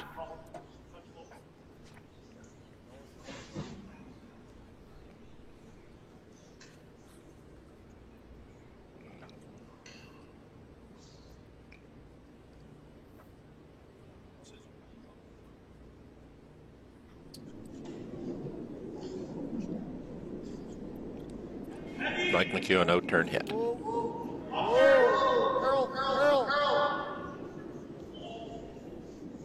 Keep going. Keep going. Get to nose.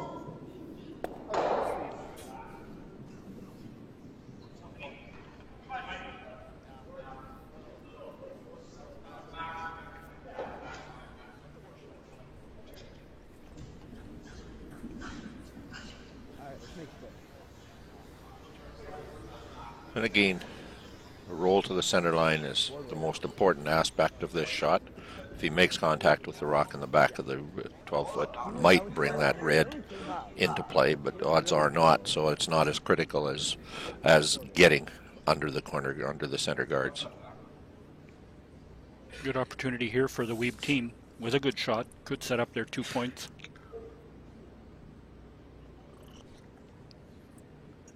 Talked about this earlier in the week. When you get the opportunity against these top teams, you have to take advantage. That's exactly right. Girl.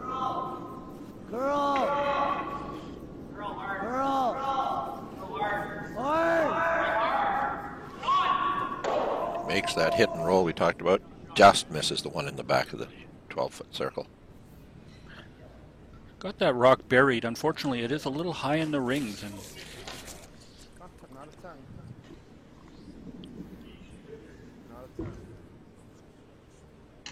No.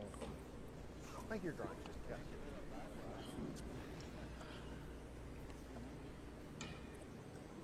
you hear the conversation there. They feel the draw is there.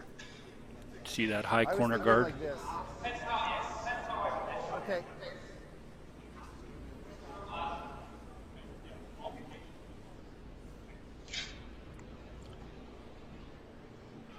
That high guard not really in play in this situation.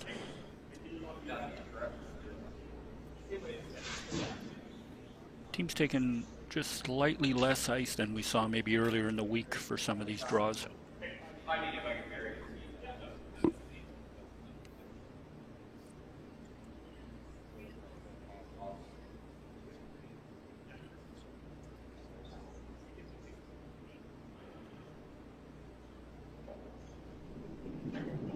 Mike McEwen will throw his final shot of the sixth end, an out-turn draw, try to get to the center line, button area, put the pressure on Weeb again.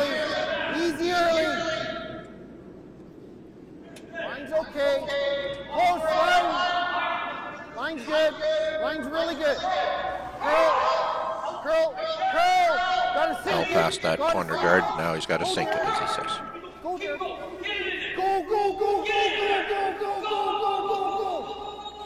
Pretty good. Pretty good, not perfect. Not perfect. They cleared the red Weeb rock by quite a bit. I think they thought they might get a little more finish with that rock. Yeah, just like back out. But shot made. Now up to Ryan Weeb. It peeks out a little bit, so there is the opportunity for Ryan with his last shot to come to this Yellowstone. He only has to move it a couple of feet, so he doesn't have to hit it very hard.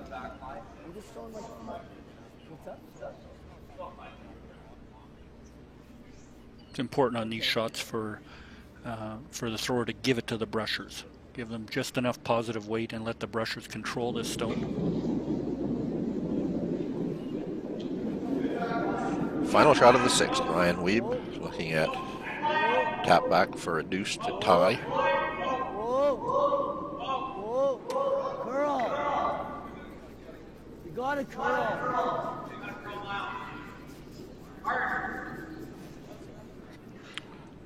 But he does not. He slides by and gives up another steal of one. So after 6 ends, Mike McEwen and his West St. Paul team, the 2019 champions, leading by a score of 8-5 over Ryan Wiebe and his team from the Winnipeg Fort Rouge. We'll be back with end number 7 in just a moment.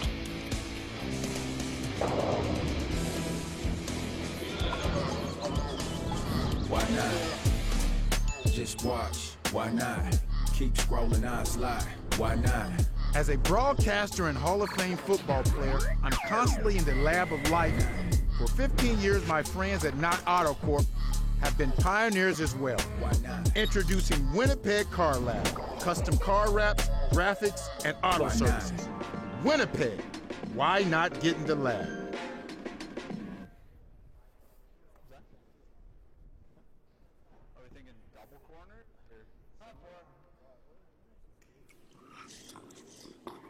We're back with the Sunrise Morning Draw, brought to you by Sunrise Credit Union. It is the semifinal game of the 2022 Viterra Championship from the Selkirk Curling Club. Some big swings in momentum in this game. Ryan Wiebe stole 2 in the opening end. Mike McEwen came back with 5 in the second end. Ryan Wiebe 3 to tie in the third.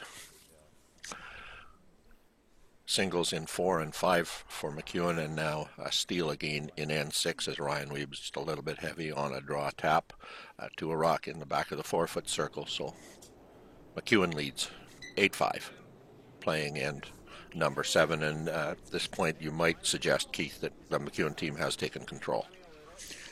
Taken control and certainly know how to navigate these situations. Imagine they'll put just the appropriate amount of pressure on here, but won't allow things to get out of control.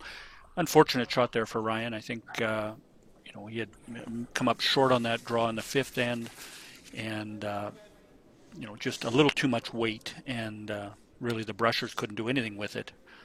And unfortunate swing here.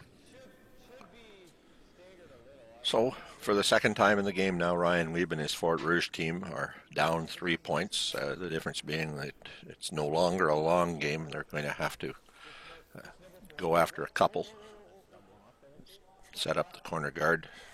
McEwen goes to the center of the rings with his lead, Colin Hodgson.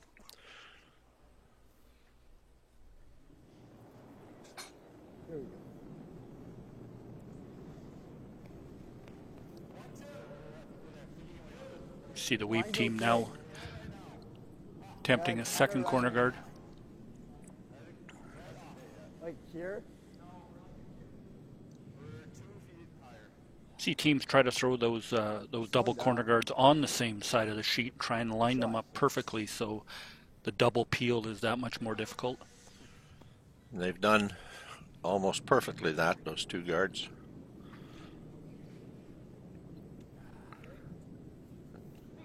McEwen content to play in the center with Derek Semigulski. There's a McEwen rock in the 8-foot, one in the back 12-foot. Keep your room down. Plow slow, plow slow. Just plow slow, plow slow. This, I think it is. And they bring that rock up to touch the center line. Pocket. Back 12.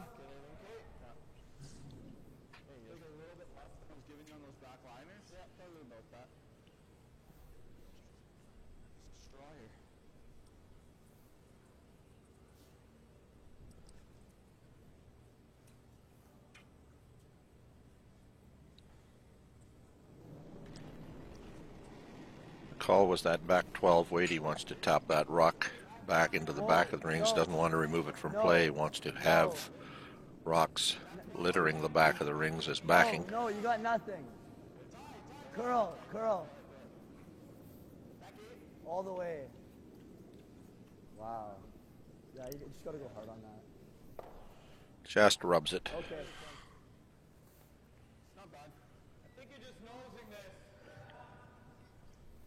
Weeb team with a couple of rocks in play, a couple of guards out front. Really just need a deuce. Get their rocks in play, make their shots. Mike will start hitting at some point here. But important to get a deuce here. Kind of get back on track. Get themselves to the eighth end within reach. Samagalski is asked to hit that flat stone, edge of the 8-foot, nose hits. Ryan Wiebe will try to hit and roll now behind the corner.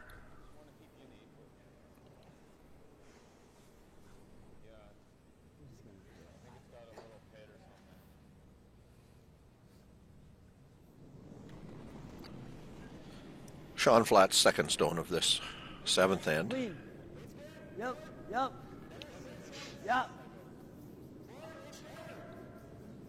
Hard. Whoa, yep, hard.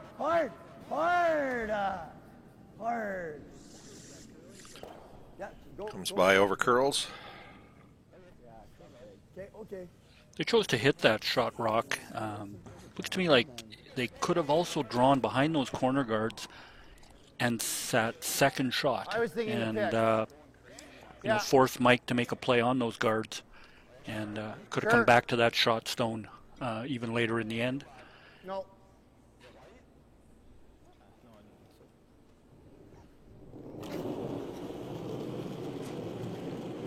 Yep. Reed Carruthers will throw an out turn. He'll try to pick that red out from partially buried in the back of the 8-foot behind that McEwen stone. Whoa. Does just that. Rolls out of play. And now we'll see Ryan Wiebe try to take advantage of the two corner guards that they set earlier. Sweet.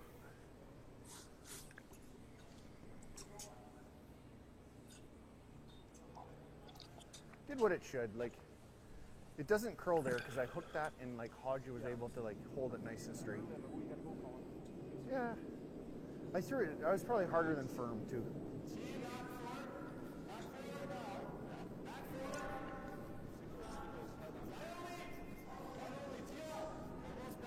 Tidolello with his first of the 7th. Left-handers out-turn draw, trying to go behind those two corners. He's going to slide deep.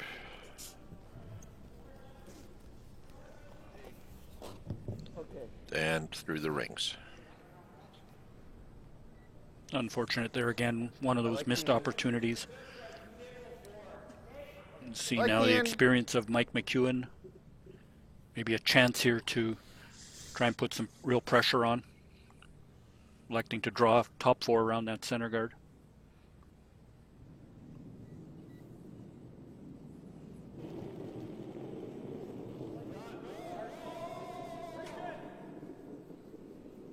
Whoa, whoa. Line's okay. Still curl. So Carruthers rock is second of third stones here in the 7th. Comes to rest in front of the tee line, biting the button. Maybe a little deeper than he would have wanted. Deeper here, the Wiebe team with a chance now with draw weight now. Just tap that yellow rock back a little. Try and sit in front of it. Easy room, easy. Whoa. Nothing. Whoa. Remember, Ty was heavy with his draw to the behind the corner guards in his previous shot. Does make contact, but rolls wide open in the edge of the 4-foot. Again, maybe just a little more weight than I think they were looking for. Bump. We've been working these real nice. Yeah.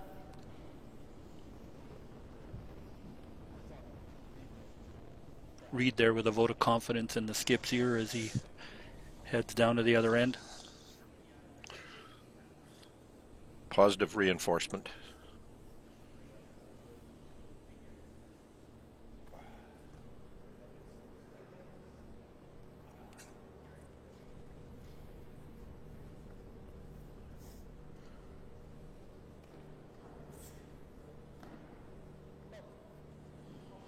Colin Hodgson practicing his sweeping. He doesn't feel like he's quite good enough yet as a sweeper, so he's doing a little practice there at the hog line.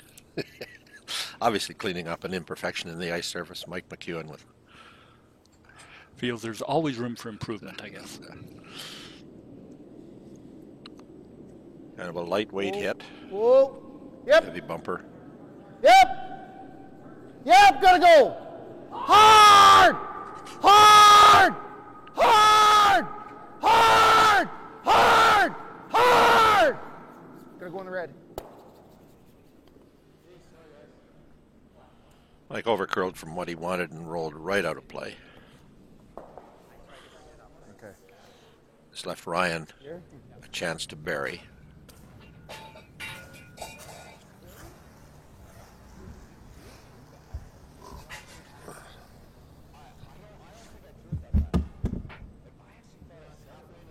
Just dead quick.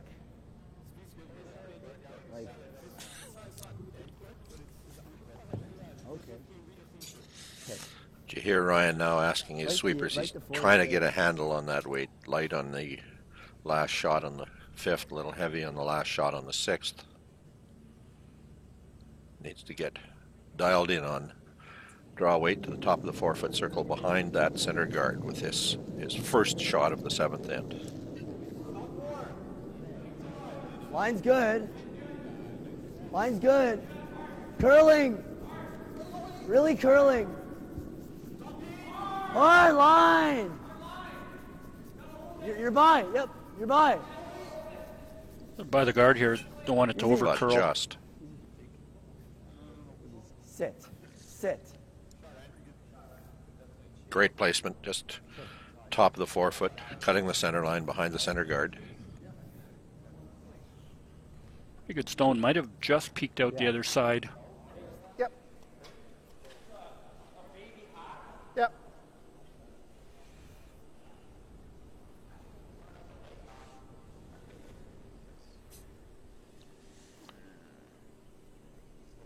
And we'll see Mike McEwen try to play past the center guard. His weight probably in the same range as the weight he threw on the previous shot. He's got room past the center guard and then curl up to it.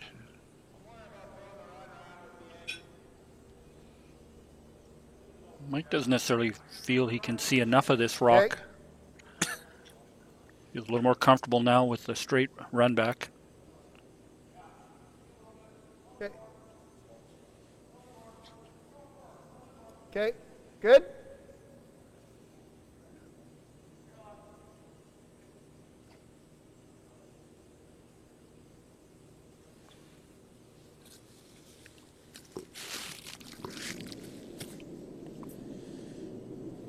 Whoa, whoa. Mike hit. Run back. Yep, yep, yep, yep. Perfect run back. A live 4. Yes! But over curls. And leaves Ryan Wiebe a draw for 2. An important 2 if he can make this one. Yeah. Well placed stone by Ryan with his first rock. Creates this opportunity. In the same way, it's okay. Like that was, it spun good. It was, yeah. Important here. Ryan goes through his routine. Deep breath. Make the good draw here. Had this same draw on the 5th end and unfortunately came up short. Key shot here.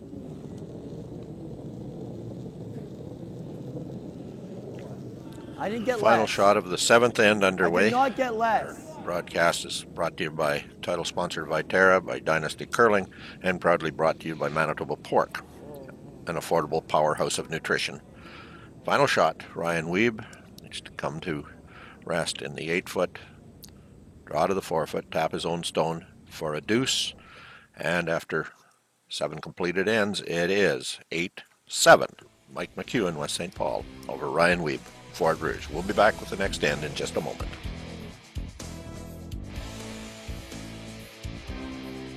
At Viterra, we believe in the power of connection. Our world-leading agriculture network connects producers and consumers to supply top-quality food ingredients each and every day. Our team takes great pride in working closely with farmers to help feed the world. It's something we've been doing for over 100 years. And as an industry leader, we're dedicated to playing a critical role in meeting the needs of a growing world. Because together, we're stronger and achieve more.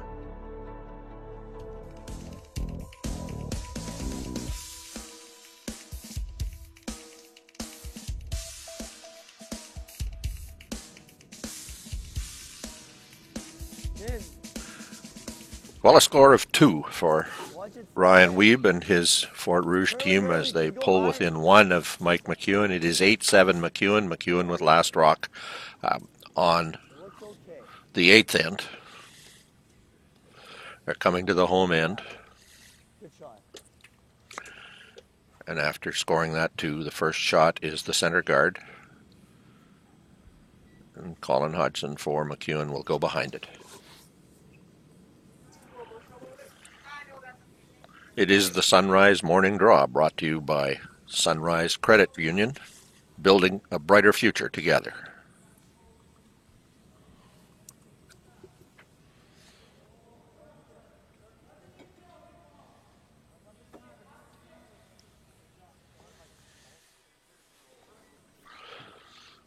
Comes to the center line, peeks out a little bit the other side, but Ryan Wiebe's not going to worry about that right now. He wants to get that second center guard. He's got the high center guard now. He wants to get in a little closer than halfway to the rings. Shot, Colin.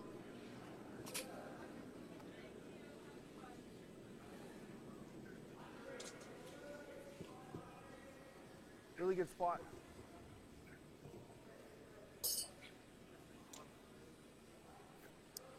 Off a lot easier. See this rock over curling a little.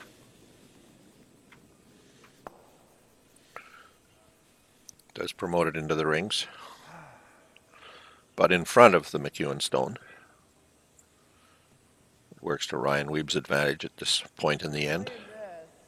What does it look like? Don't think Colin was pleased with that shot. Had a chance to come around everything and get to that 4 foot.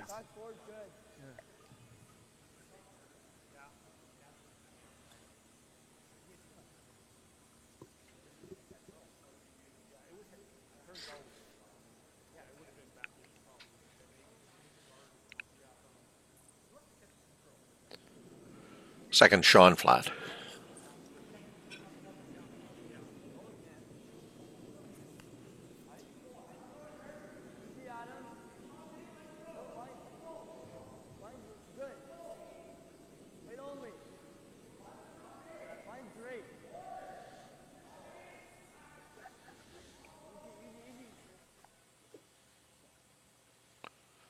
Slides into the top of the rings. Wasn't going to get to the Yellowstone. So they left it there. They can promote it later.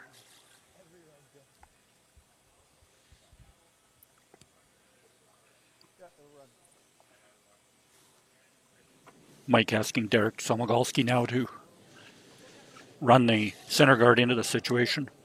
Rocks don't really sit very well for the McEwen team. 2 guards gone. 1 high center guard left.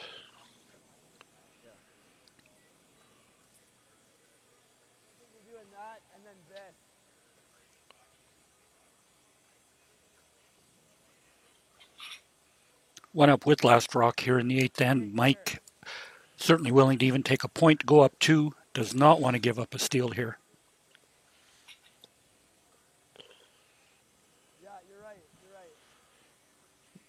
That signal you saw from Ryan Wiebe touching those 2 stones was showing the other guys that that double was pretty much a natural double.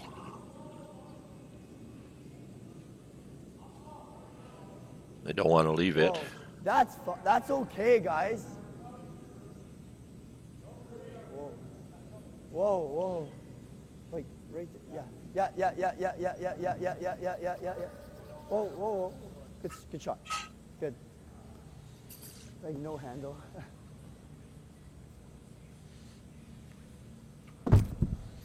Now will Mike McEwen look at the double, or will he run the 2 guards off? Reed says you gotta run the center. It's an easy way to make decisions. Guard just wants to cross the center line, but not Easy. too far Line's across the fine. center line. Just cross center. Line's fine. Looks all there. Whoa. That's fine. Okay, let it sit. Let it sit. Let it sit. Okay. Okay.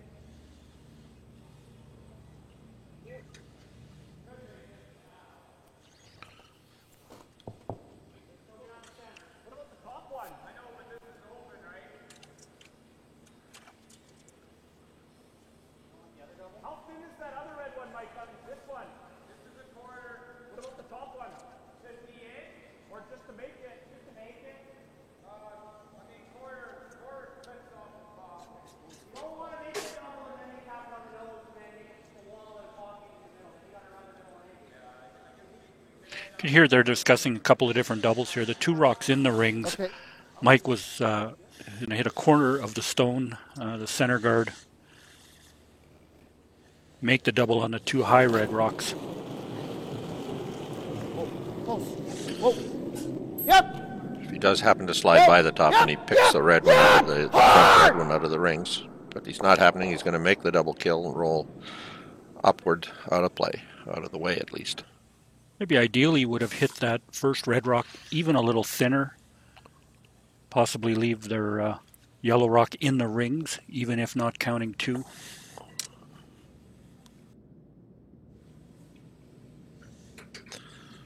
So Ryan's asking Ty Dolello to replace that rock that he made near perfect with his first draw. Guard. Can't go at him. Just cross center. Line's fine. Line's good. Just cross center. 2's great. No, you're good. You're good. You're good. You're good. Good shot.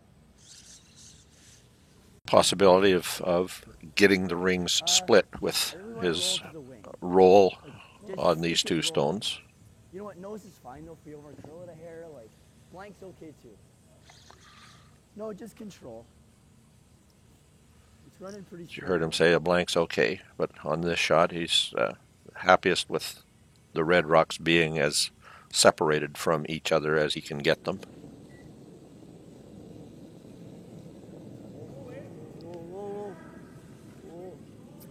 Whoa, clean. Whoa. Yep. Hard.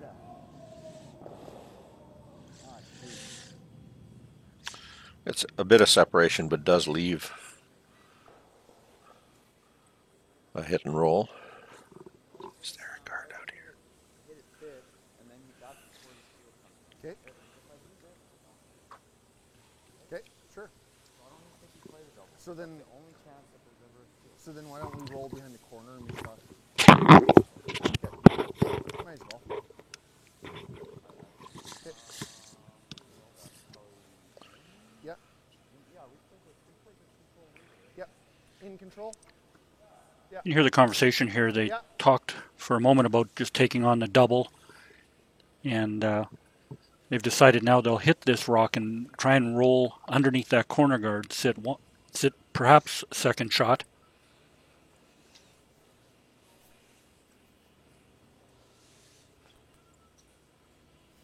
Even partially buried shot rock. Mike still feeling an opportunity here for 2 points. And for sure feeling the opportunity if he keeps a yellow rock in the rings that he's got a little bit of pressure on Ryan Wiebe, who has had a couple of misses with last shot. Whoa. McEwen's in turn hit up the center line. Yep. Hard. Holy smokes. That was a hook. Okay. That was a hook. And he does leave that right on the nose.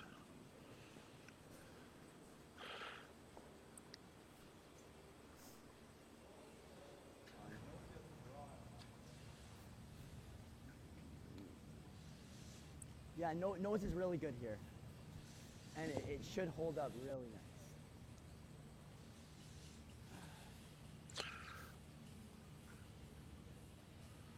Well, Ryan Wiebe has told his sweepers that nose hit is really good. McEwen probably tries a double kill if he gets the nose hit.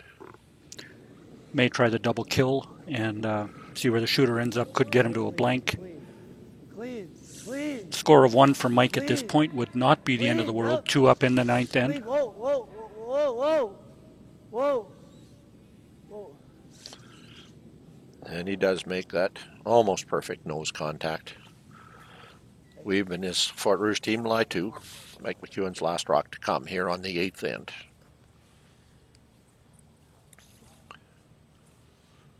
Along with Sunrise Credit Union, our sponsors are Manitoba Pork, the title sponsor Viterra, and Dynasty Curling, proud partner of Curl Manitoba and the official uniform supplier of Curling Canada. Build your own dynasty. Teams at this level typically talk about these situations late in the game and how they might approach it.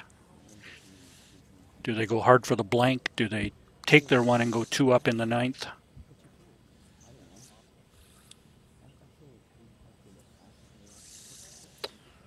So they're going to play a hit on the outside rock. The indication there, obviously, now that Mike McEwen and Reed have concluded they're better with the single point and the 2-point lead.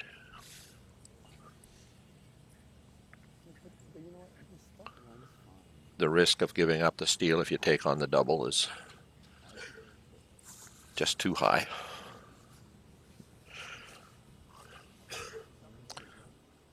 And it'd be interesting to speculate against a more experienced team whether or not this would be Mike's call. I think so. I think 2 up in the 9th. The Wiebe team with their best end, even if they scored a 3, Mike would go home without down a point with last rock. So this does make sense. Curl. So there we have the hit and the roll to the center line. Single point for yellow. It is 9-7 after 8 completed ends. McEwen over Wiebe will be back with the 9th in just a moment.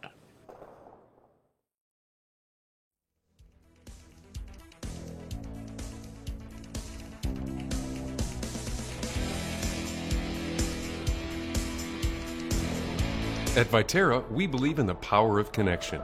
Our world-leading agriculture network connects producers and consumers to supply top-quality food ingredients each and every day. Our team takes great pride in working closely with farmers to help feed the world.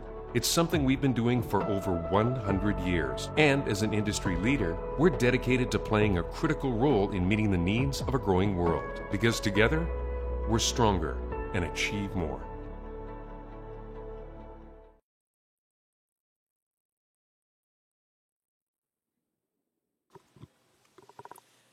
Back in the Selkirk Curling Club, the Sunrise Morning Draw brought to you by Sunrise Credit Union. 8 ends complete in the semifinal game of the 2022 Viterra Manitoba Men's Curling Championship. Mike McEwen just scored a single point on 8, facing 2, hit, stuck for 1 to take the 2-point lead, 9-7. McEwen of West St. Paul, at 2019 champions, over Ryan Wiebe and his young team from the Fort Rouge Curling Club. And first rock by Colin Hodgson to the center line. Shot.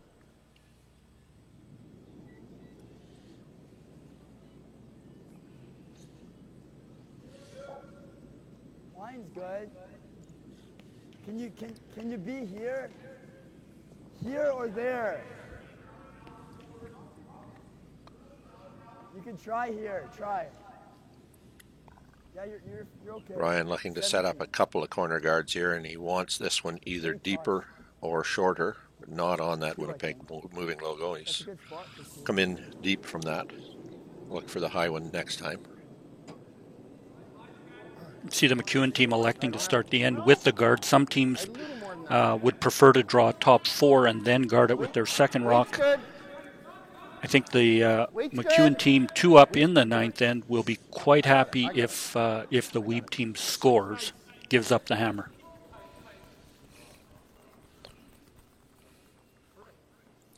So to that end, they put that next rock into the top 12 foot behind the center guard.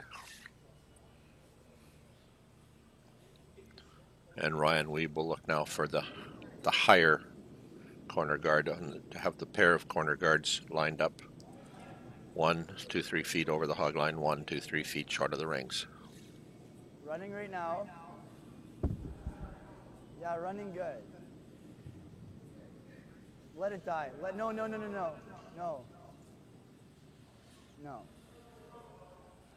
I don't want to make him too close. Yeah. Good shot. So he gets it. He's not lined up quite as perfectly as he had the two guards on the previous end. But still, he's got the two corner guards that he set out to have. Close. A little head build. Get ready for this rock. Weight's good. Your T-line right now, I think it's a little heavy. Okay. Don't want to at all yet. Back 4. We have to be off this for weight. Back 4. Maybe back 8. Doesn't want to be heavy here. That's a rock that the Wiebe team could utilize. The biggest. You like the split and roll? Or like this. That gets them all. Okay. Hair high, misses nose. Yeah.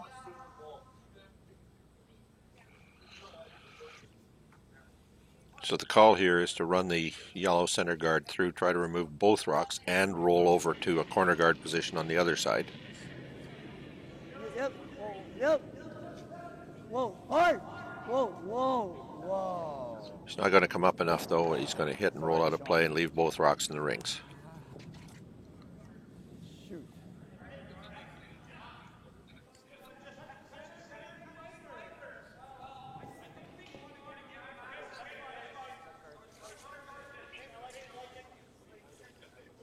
Wiebe team there trying to decide, are we better off to go after the 2 and tie it, give up the hammer coming home, or sometimes teams will try and play that down to a blank, and they'll take their chances in the 10th end down to with last rock. And it's happened before. A few rocks in play, a 3 goes on the board. So Max weight. How's the line? Okay, line's good 4. Very tight.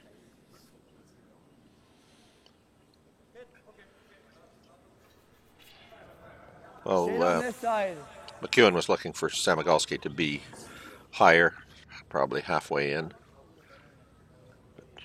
We began calling for that same, let's clear that center guard, try to get the 2 out of the center of the rings and roll to a corner guard. Whoa. Yep. Yes. Hard. Good shot. That's a good shot. Does move all the yellows around. certainly better than it was. With having 2 guards now. Mike can draw the button now. Force the play into the 4-foot.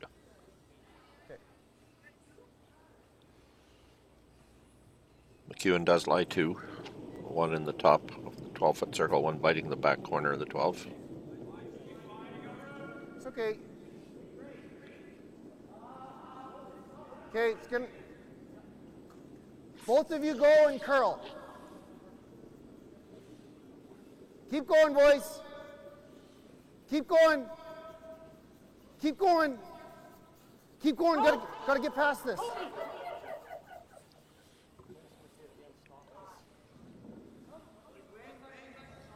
Sorry, guys. And they've waited a long while, but they finally get the opportunity to use the 2 corner guards that they set with lead Adam Flat's first stones in this end.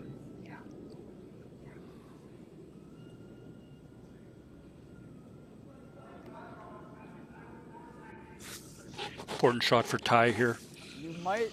Had this same draw earlier and unfortunately was a little heavy. Nothing.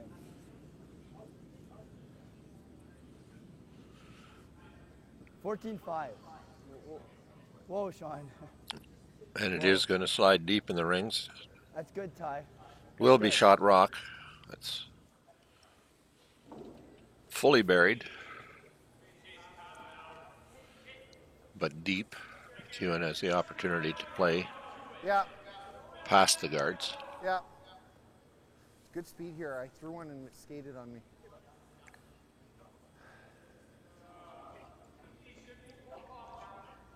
Problem now for the Weeb team. Should Reed make this quiet hit? As you can see there with the McEwen rocks in the rings now, the chance of a force here is now in front of them. Room!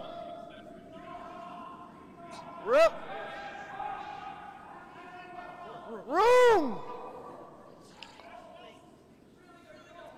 Gotta go in the red, guys! Gotta go in the red!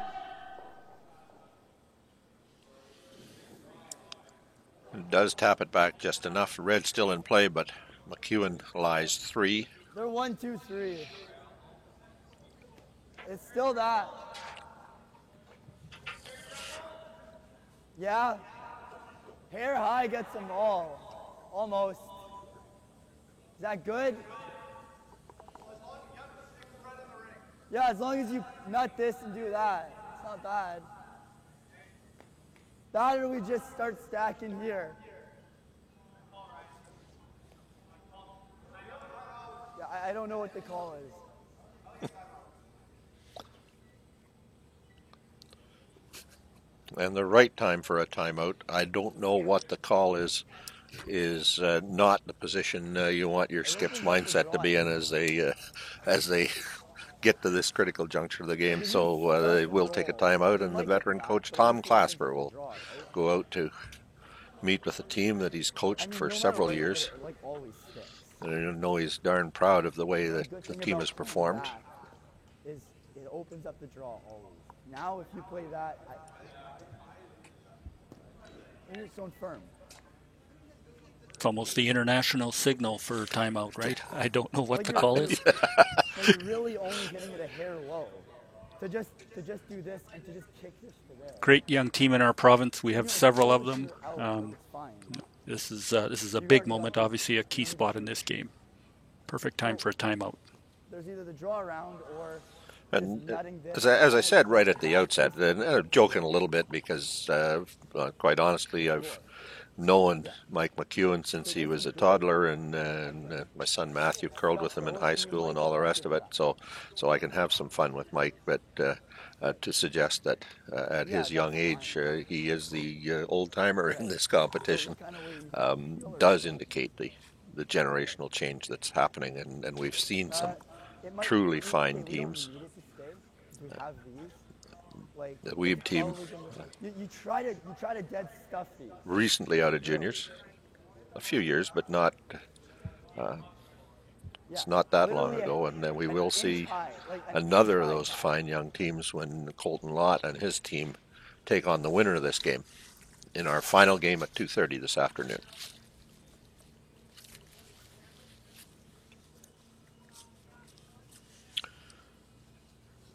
Checking the time, 6 minutes, 6 1/4 minutes left for McEwen. 6 minutes dead even for the Weeb team, and they're going to play to promote that red rock up the center line, remove a couple of Yellowstones. Hope to bring into play a couple of reds yet. Big weight. Good shot, Ty. Run double. Probably got everything they could ask for out of that shot. They did get all they could ask for it. They do sit second and third. McEwen lying 1 in the back 8 foot. That kind of weight on that throw, it would have been easy for the raised rock to spin back out of the rings. Bump. Instead, the Weeb team lies second and third shot. I think you can take some And that should have Mike's attention. Yep.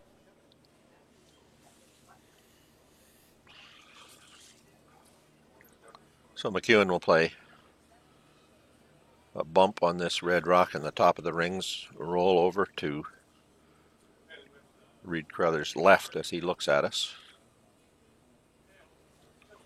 He's lining up where he wants to roll to so that there isn't a draw freeze opportunity on the rock in the back.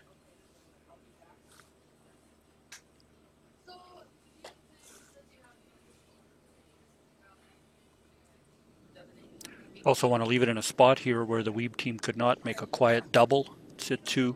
Yep. Yep.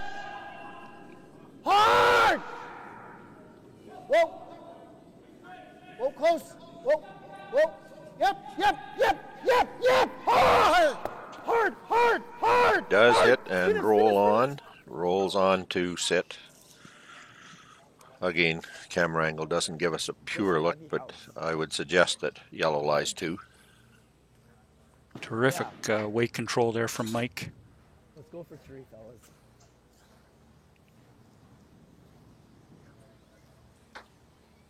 It's just a go for it type shot. Yeah. Just through. Like just through. This should run really good. Just through, guys.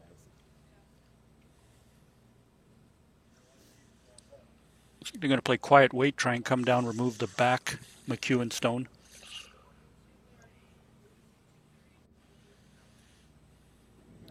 I'm interpreting some of Ryan's language as a possibility that the red is in fact second shot.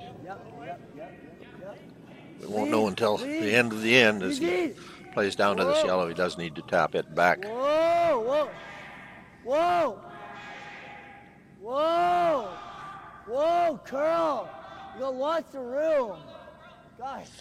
A lot of room, slides by that top one. Does rub and roll a little bit. Wow, that was for light. second. Yeah. Yeah.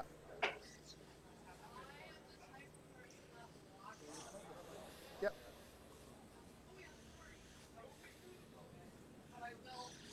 Yep. Yep. Yeah, I agree.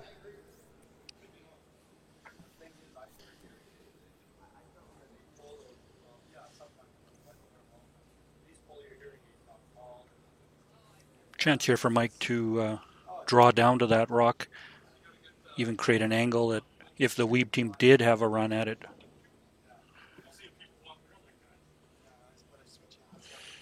McEwen looking at forcing Weeb to take a single point here. Quite happy to force. Very content with a force, a 9-8 score with Hammer coming home.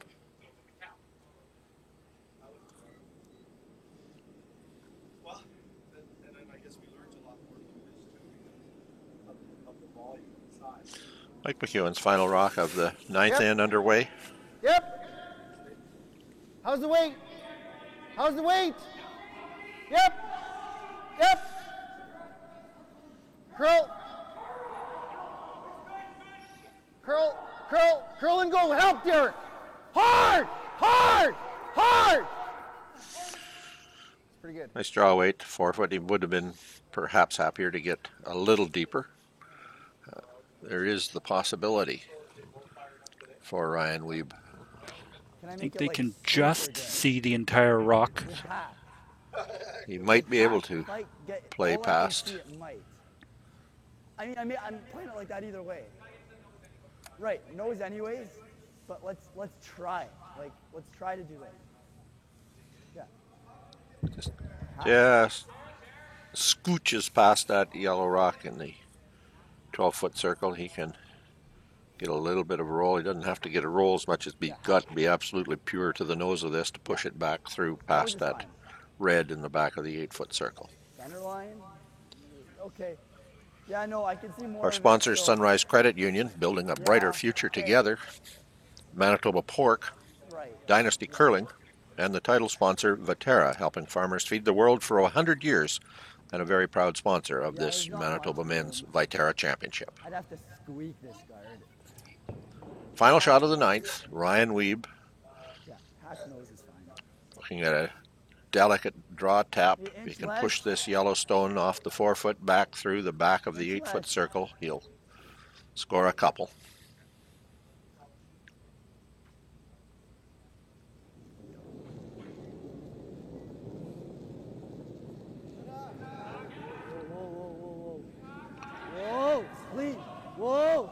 Whoa! Whoa! Whoa! Yep! Hard!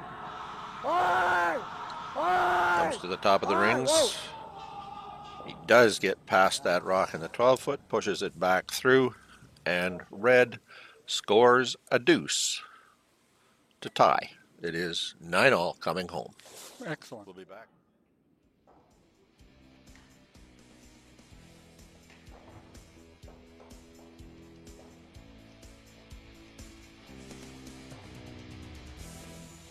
You grow up in a small town in this part of the world, you basically learn how to curl real young. Kids and even adults, they didn't have a place to go because so many facilities were closed. So people started gravitating to our rink and coming out and skating, curling. It became a place to come every weekend for so many families. We would see upwards of 70 people coming and going, on a given Saturday or Sunday.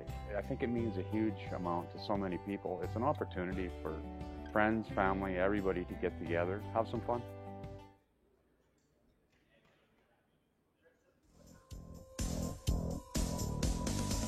Manitoba 50/50 and online.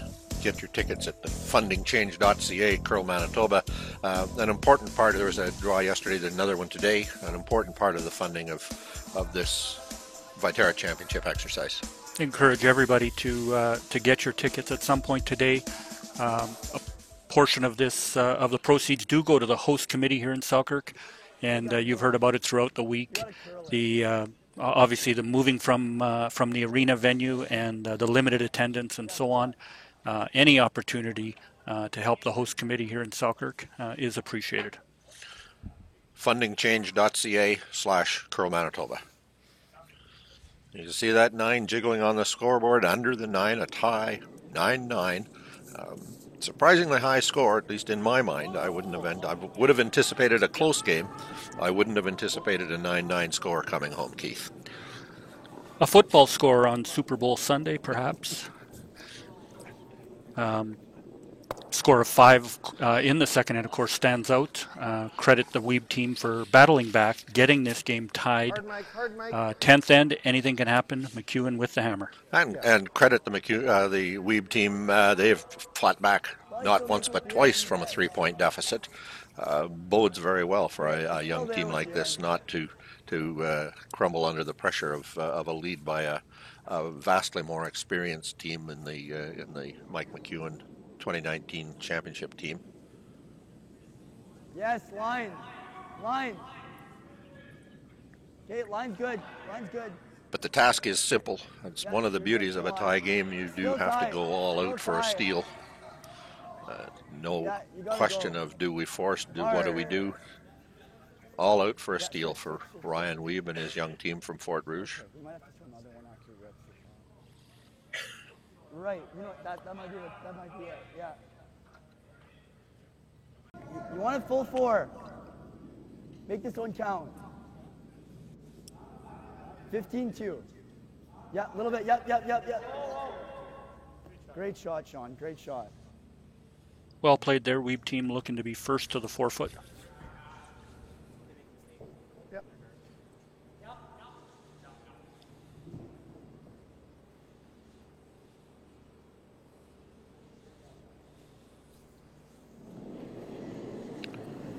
Samogolski with the intern hit.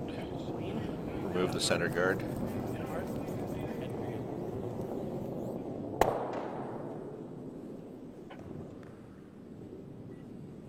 And now it becomes a game of replace the guard. Halfway. MacEwan remove, replace the guard. MacEwan remove. Copy paste. Copy You're paste. right, Copy you're right. paste.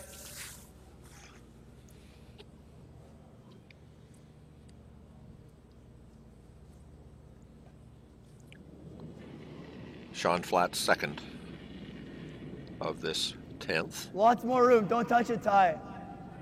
Lots of room. You're half a rock wider. Okay, no, there it goes. Line's great. Can't take these guards Line's for rock. granted Line's either. great. They Cross have to be center, positioned cross center. perfectly. Little bit, yep. Just brings it to the center line and just a little bit across. Near perfect cover on that rock that bites the button. Yep.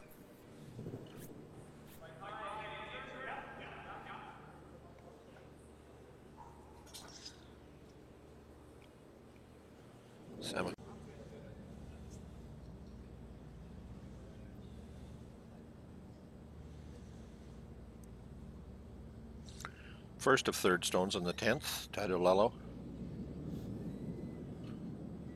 Once again wants to just get across the center line. Easy. Easy. Max line. Line's good. No, you're good. You're good. You're good. Kind of got to sit. Kind of got to sit. Whoa, whoa. Whoa. Whoa, whoa, whoa, whoa, whoa, whoa, whoa. Good shot. Maybe overcurled an inch or two from what he really wanted, but that's awfully fine weight control. The angle works a little more to the McEwen team advantage. Going to try and run this rock through. I'd love to get that rock off the button. Reed Carruthers, his first stone of the 10th. Yep! Yep! Yep! Hard! Not only off the button, but removes that second shot from the back of the rings as well, but does leave the center guard. That is a huge shot for You like Reed back Carruthers, button? even to get that second rock out of the That's paint stupid. in a tie game. That second shot was going to be an important possible winning point for the Weave team. Straight back, gets the corner of it. Fair to say that Reed overcurled on that. He was certainly trying to hit. Chase. Yeah.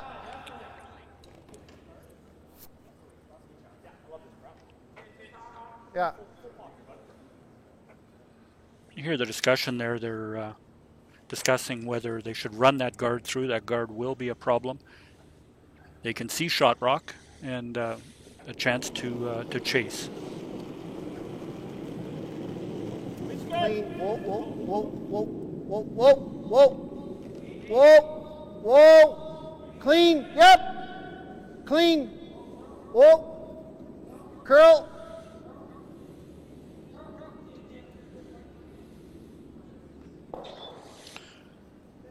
He does roll to the 12-foot, but he'll come to rest out there in the 12-foot A circle. little hard, eh?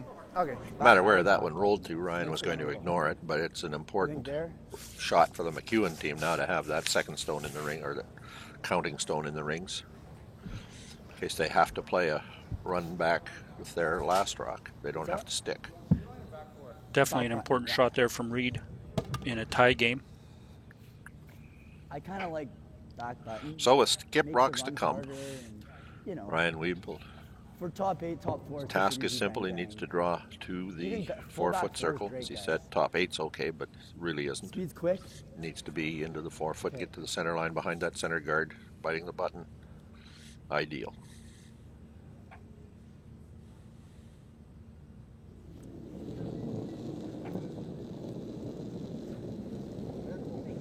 I got Max. I got Max.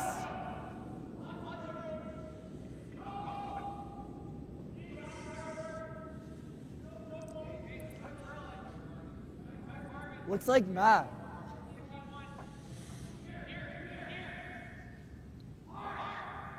Can't seem to catch the curl here. Take it a little deep. Does come deep. It is shot rock. It's touching the center line. It's a little bit open. Yeah, 4. Yeah. Play. Yeah. Could see the experience here of a Mike McEwen team. Not tempted into the draw game. Well, once again, there's a bit of an angle on this, so they can run it through and not leave a guard, possibly remove that rock from the back of the rings, but most important with that rock deep in the rings to get rid of the guard, so Ryan Weeb doesn't have a guard to work with. As they say all day, Mike would be content with having to throw a draw to the rings facing a rock in the back of the 8-foot circle. It's not gimme. If they can make it successful. Try and talk about what ideally what they would leave Mike with his last rock. Want to sit 2 here.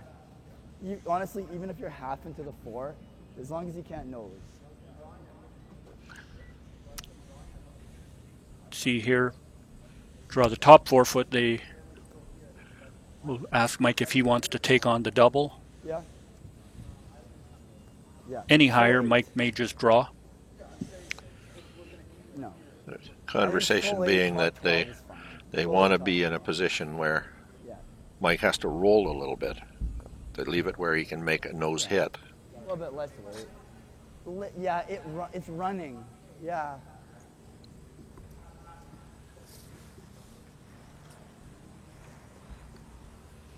That's it. Mike McEwen has conceded. So we have 2 rocks to come in the 10th end of the semifinal game of the 2022 Viterra Championship, the Manitoba Men's Curling Championship in the Selkirk Curling Club. Ryan Wiebe lying 1, but to put his second rock in the rings, Mike McEwen with last shot.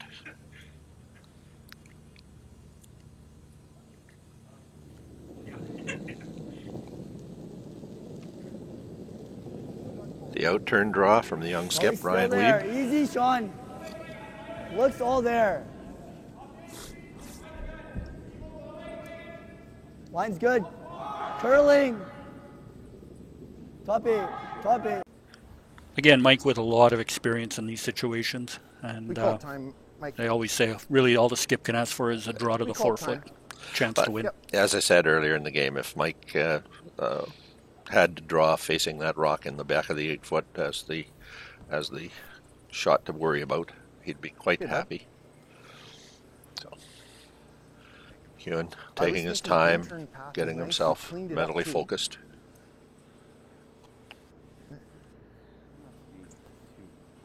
No.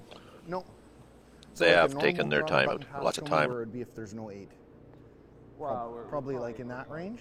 So probably just inside middle. Yeah. I think this is perfect. Yeah.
A team with a huge future ahead of them.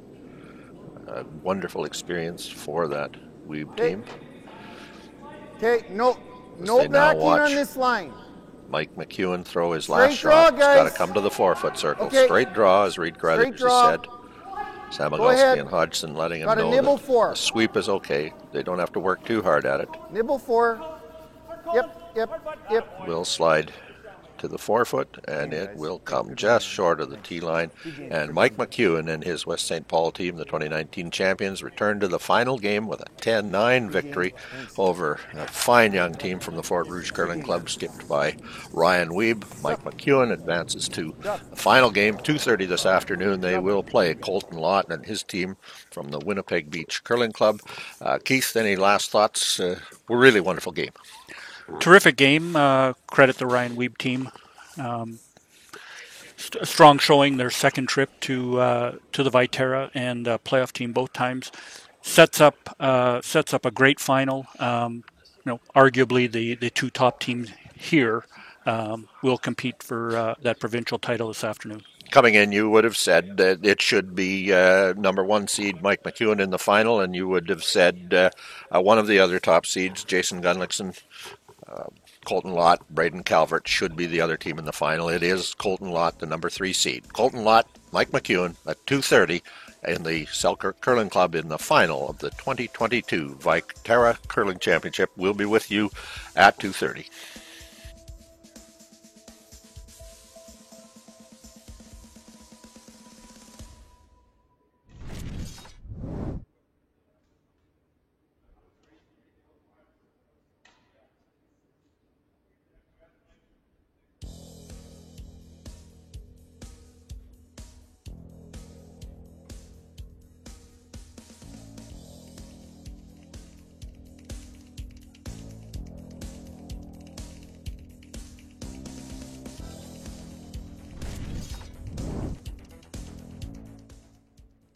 At Viterra, we believe in the power of connection. Our world-leading agriculture network connects producers and consumers to supply top-quality food ingredients each and every day. Our team takes great pride in working closely with farmers to help feed the world. It's something we've been doing for over 100 years. And as an industry leader, we're dedicated to playing a critical role in meeting the needs of a growing world. Because together, we're stronger and achieve more. And the locker room celebrations are already underway, and they're going to be Be a player. Bet with Manitoba Sportsbook. Play now sports. Why not? Just watch. Why not? Keep scrolling, I slide. Why not? As a broadcaster and Hall of Fame football player, I'm constantly in the lab of life. For 15 years, my friends at Knott Auto Corp have been pioneers as well. Why not? Introducing Winnipeg Car Lab, custom car wraps, graphics, and auto services. Winnipeg, why not get in the lab? RME, proud sponsor of Curl Manitoba and the Scotties Women's Provincials. With 10 locations in Manitoba, RME is your preferred Case IH equipment dealer. RME, right by you. If you grow up in a small town in this part of the world, you basically learn how to curl real young. Kids and even adults, they didn't have a place to go because so many facilities were closed. So people started gravitating to our rink and coming out and skating, curling. It became a place to come every weekend for so many families. We would see upwards of 70 people coming and going, on a given Saturday or Sunday. I think it means a huge amount to so many people. It's an opportunity for friends, family, everybody to get together, have some fun. Half a century and 20 stores after they opened their first store, McMunn & Yates is still in your neighborhood. Getting involved, supporting consumer and contractor alike. A community building, helping build communities. McMunn & Yates, make it better.